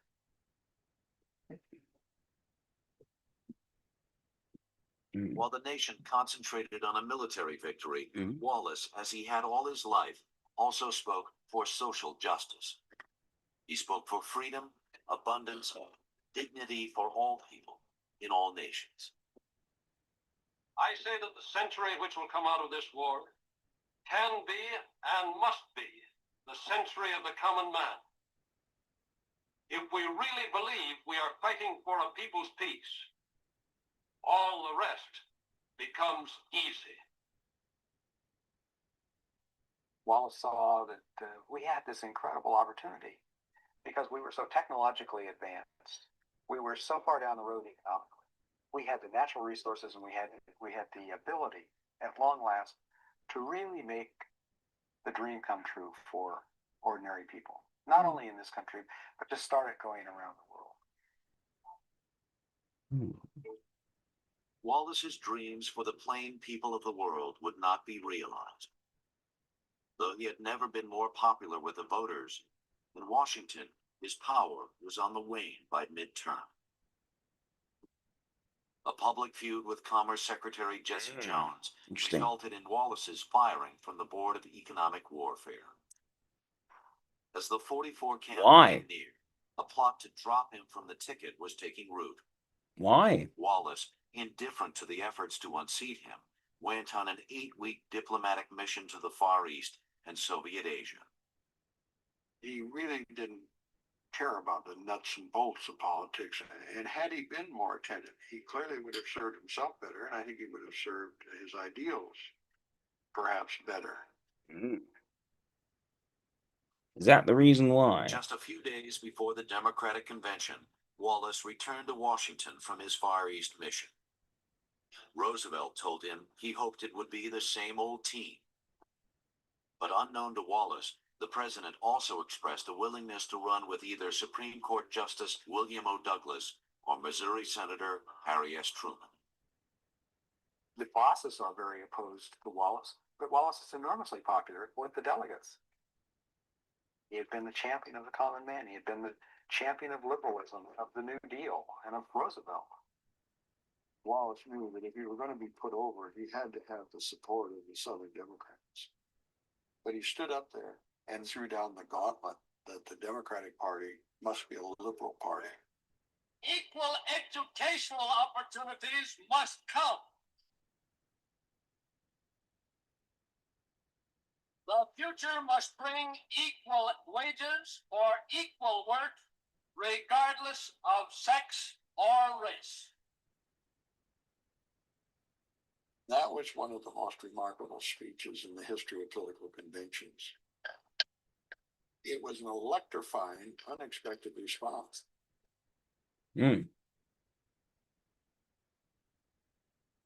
Senator Claude Pepper, leading the Wallace forces, frantically sought an immediate vote on the vice presidential nomination.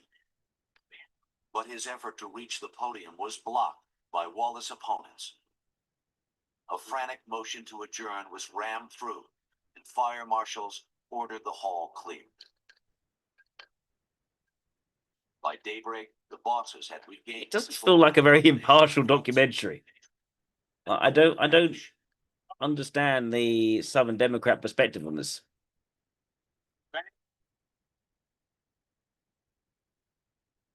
Wallace's first ballot lead turned into an overwhelming Truman victory on the second ballot.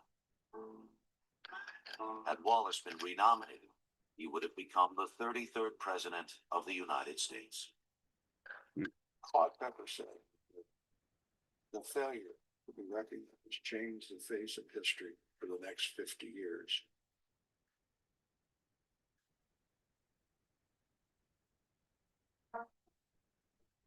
In November, with Harry Truman as his running mate, Franklin Roosevelt was elected to an unprecedented fourth term. To make amends, Roosevelt offered Wallace his choice of cabinet jobs. Wallace chose Secretary of Commerce, position then held by his rival, Jesse Jones. A month after Wallace, Why is Jesse Jones his rival? It's not explained. Franklin Roosevelt was dead. Wallace wrote in his diary, the cord which had bound the cabinet together had snapped. Harry Truman was president. Truman is essentially not a New Dealer. He's a politician, party man, clearly not as liberal as Roosevelt on domestic issues, and is something of a blank slate on foreign policy. As the months passed, Truman increasingly sided with those who wanted to get tough with Russia. Wallace grew more and more alarmed. Why? Wallace felt that during the period, particularly 1945 to 48, that there was a serious opportunity for a more constructive relationship with the Soviet Union. They were desperate and destitute. If there's any alternative that was never really thoughtfully considered, that was it. The possibility that maybe Russians and Americans could live at peace on the same planet. But this was Stalin. Joe Stalin was a murderous psychopath atop a system that placed little, if any, value on human life. Correct. Then you believe Henry Wallace was, at the very least, criminally naive. Yes. He gave a speech in 1946 to a real left-wing crowd at Square Garden, which he said, I'm neither pro-British nor anti-British. I'm neither pro-Russian nor anti-Russian. I'm an American. I feel we can work with everybody. I think we should get along. Secretary of Commerce Henry A. Wallace comes to the White Right. House. President Truman, the direct and U.S. This is like Jeremy Corbyn meeting with Hamas. Hardliners in the administration felt Wallace had gone too far in support of Russia and demanded that he be fired. Truman vacillated for a week, hoping the firestorm would die down, but the damage had already been done. Oh dear. As you requested, here is my resignation. I shall continue to fight for peace. I am sure that you approve and will join me in that great endeavor.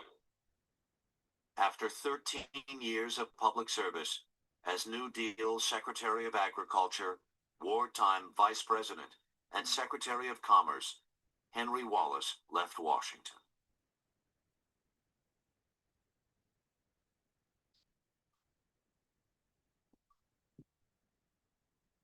So why was he so naive? On a 115-acre farm in southern New York State. They called it Farview. He resumed his experimental breeding of corn and chickens. The moment we got up there, he was just so busy. I think his whole point was just leave politics and off we go into doing the work that he really enjoyed. But the political arena continued to beckon. In his new role as editor of the liberal New Republic magazine, Why? and on speaking tours across the United States and Europe, Wallace continued to challenge Truman's Cold War policies in ever sharper language. Why?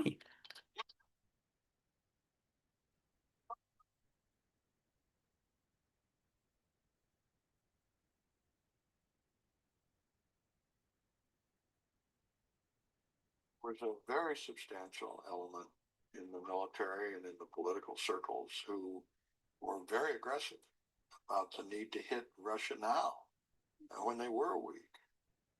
Wallace's concerns were shared and supported by trade unionists, civil rights activists, famous intellectuals. Imagine how many could have lived. He decided to jump back into the fray.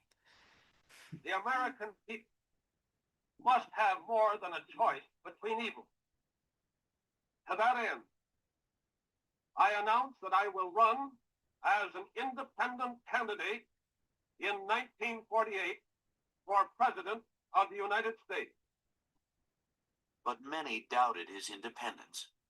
Mm. Active support from the American Communist Party seized the attention of the public and the press. Yep. Truman was concerned that Wallace's candidacy would lure liberal Democrats away from him.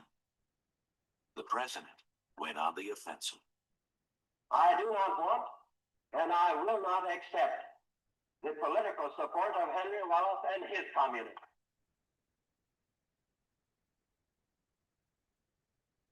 Joining them or permitting them to join me is the price of victory. I recommend defeat. Oof. Wallace supporters formed the Progressive Party. Its first convention drew thousands from around the country to Philadelphia in July. The people that I met at that convention were just ordinary farmers and workers, just ordinary Americans from across the country. I thought it was wonderful. Pete Seeger was there leading folk singing. There's lots of things I don't know, but I know how to get a crowd singing. And I had them all singing, "We are building a People's Party. We are building a People's Party. We are building People's Party. Brothers, sisters, all." They had an idealistic streak. They thought America could do better. They didn't think the world was as evil as some people did. 1948 was also an election about foreign policy. The first election after. That's a good point, Isaac. The first election of the Cold War. It was a referendum on America's role in the world, whether we were to slip back into isolation. What kind of world power were we going to be? Why did you run in 1948? Because I wanted to make peace the dominant issue of the 1948 campaign. To me, that outweighed everything else. Everything gets swallowed up in this communist issue and the portrayal of Wallace as being somehow or other beyond the pale, beyond the mainstream of American thought. The convention of the Third Party, called the Progressive Party, awaiting the acceptance address of its presidential candidate, Henry Wallace. Supported by communists, he campaigns on the issue of the American-Soviet dispute and the Berlin crisis. I committed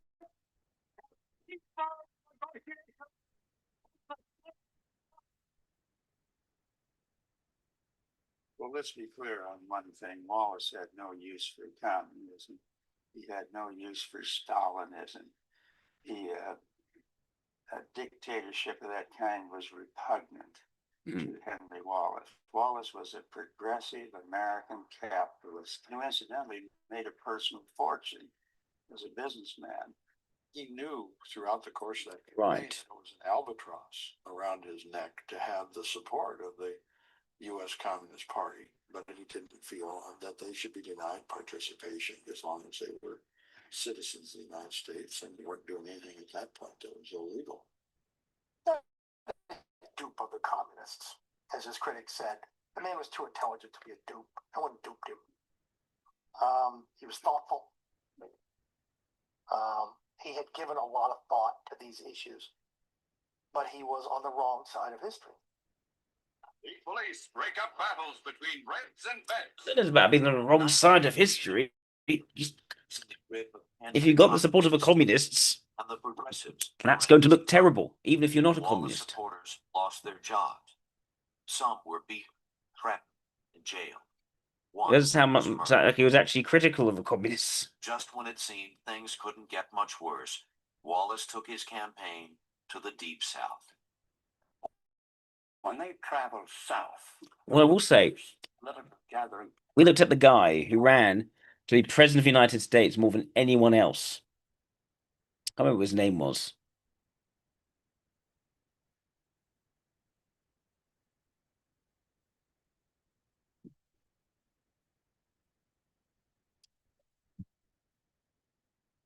Harold Stassen, that's it. 10 times Harold Stassen.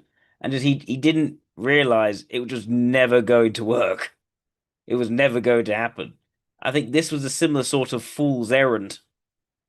that he sort of had tied himself into doing. There were eggs, there were tomatoes, they were threatened, they were driven out of town.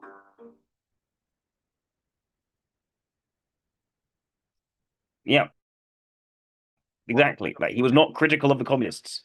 Are you an American? The man said, "Take your filthy hands off me." And the policeman said, "Mr. Wallace, I don't think I can pull this crowd back." Several people said, "Mr. Wallace, this is very dangerous. You may not live through this week." Mm. And Wallace says, "Whether I live or not is not that important. It's important that I continue this tour." And I got the idea of what real courage is in this world. Never before in American history had an American politician refused to campaign before segregated audiences. He refused to sleep in segregated hotels. He refused to eat in segregated restaurants. It was clear that he had pointed to a great injustice in American democracy.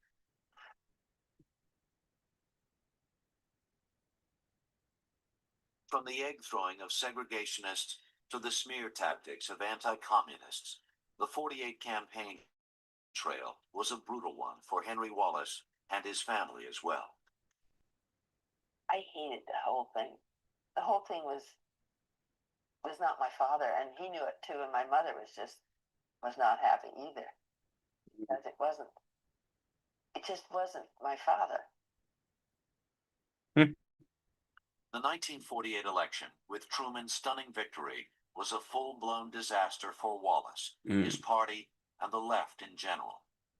The progressives received only about 1 million votes, a mere 2% of the total, and carried just 33 precincts in the entire nation. Their only success lay in the party's platform.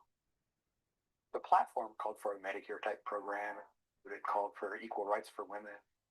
It called for the end of segregation. It was a whole blueprint for forward-thinking measures that have since become part of law or are still very much in play. In the years after the election, Wallace continued fighting for liberal causes and world peace.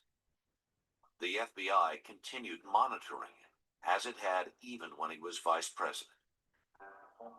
And congressional committees, like the House Un-American Activities Committee, badgered him and questioned his patriotism. Oh, Mr. Wallace, you deny you had anything to do with any of these licenses. I do, most deeply, flatly, and indignantly.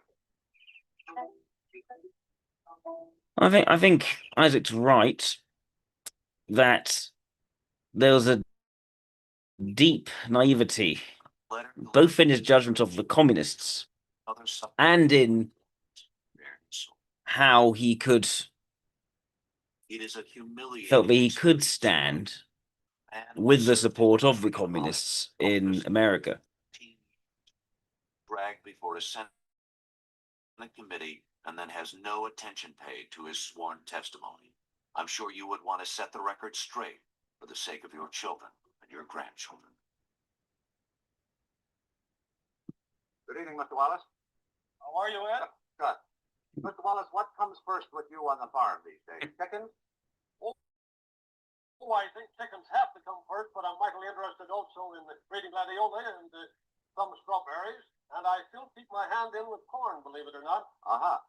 Well, does that leave a little time for politicking? Absolutely not. I'm through with politicking. All I do nowadays. Wallace left politics to enjoy what he loved most: his family, his farm, and science. At one time, half the chickens on Earth were said to be related to Wallace's prolific egg layers. But attacks on his character continued to dog him. Wallace fought hard to defend his name and the family reputation. He had become sort of fair game for the critics.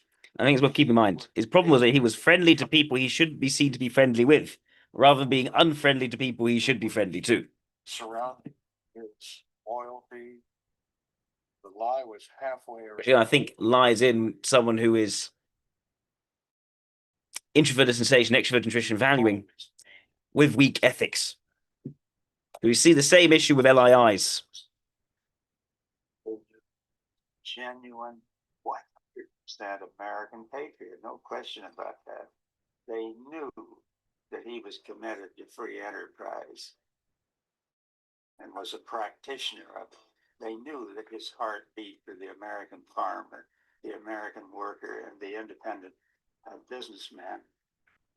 On rare occasions, Wallace gave speeches and interviews. Still vigorous at 75, he could easily manage 20 push-ups or more. But in the summer of 1964, while climbing a pyramid in Guatemala, he noticed a weakness in his left leg. By fall, he had been diagnosed with ALS, Lou Gehrig's disease. The outlook was grim. He approached the disease very much in the same way that he approached all of life.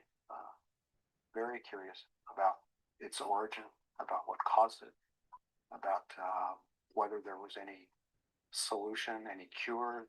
He turned himself over to the National Institutes of Health for experimentation on his own body while he was still alive. Wallace kept a diary of his physical deterioration. He called it Reflections of an ALSer. Sometimes I slump and would be happy to pass out, he wrote. But most of the time, I am determined to live beyond 80.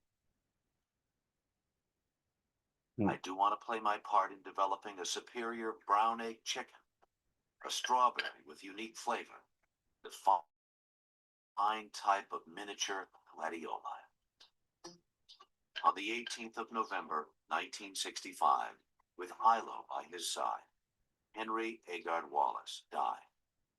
He was 77. I don't think he had a lot of regrets about his own life. I think he felt that he had done the best he could. He felt that he had made a real contribution to humanity in some ways. And he fought for his ideals, and they were worth fighting for. One thing that he deserved credit for is the courage that he showed going into the South, braving the hail of eggs at yours, and standing up for civil rights long before it had entered the political mainstream.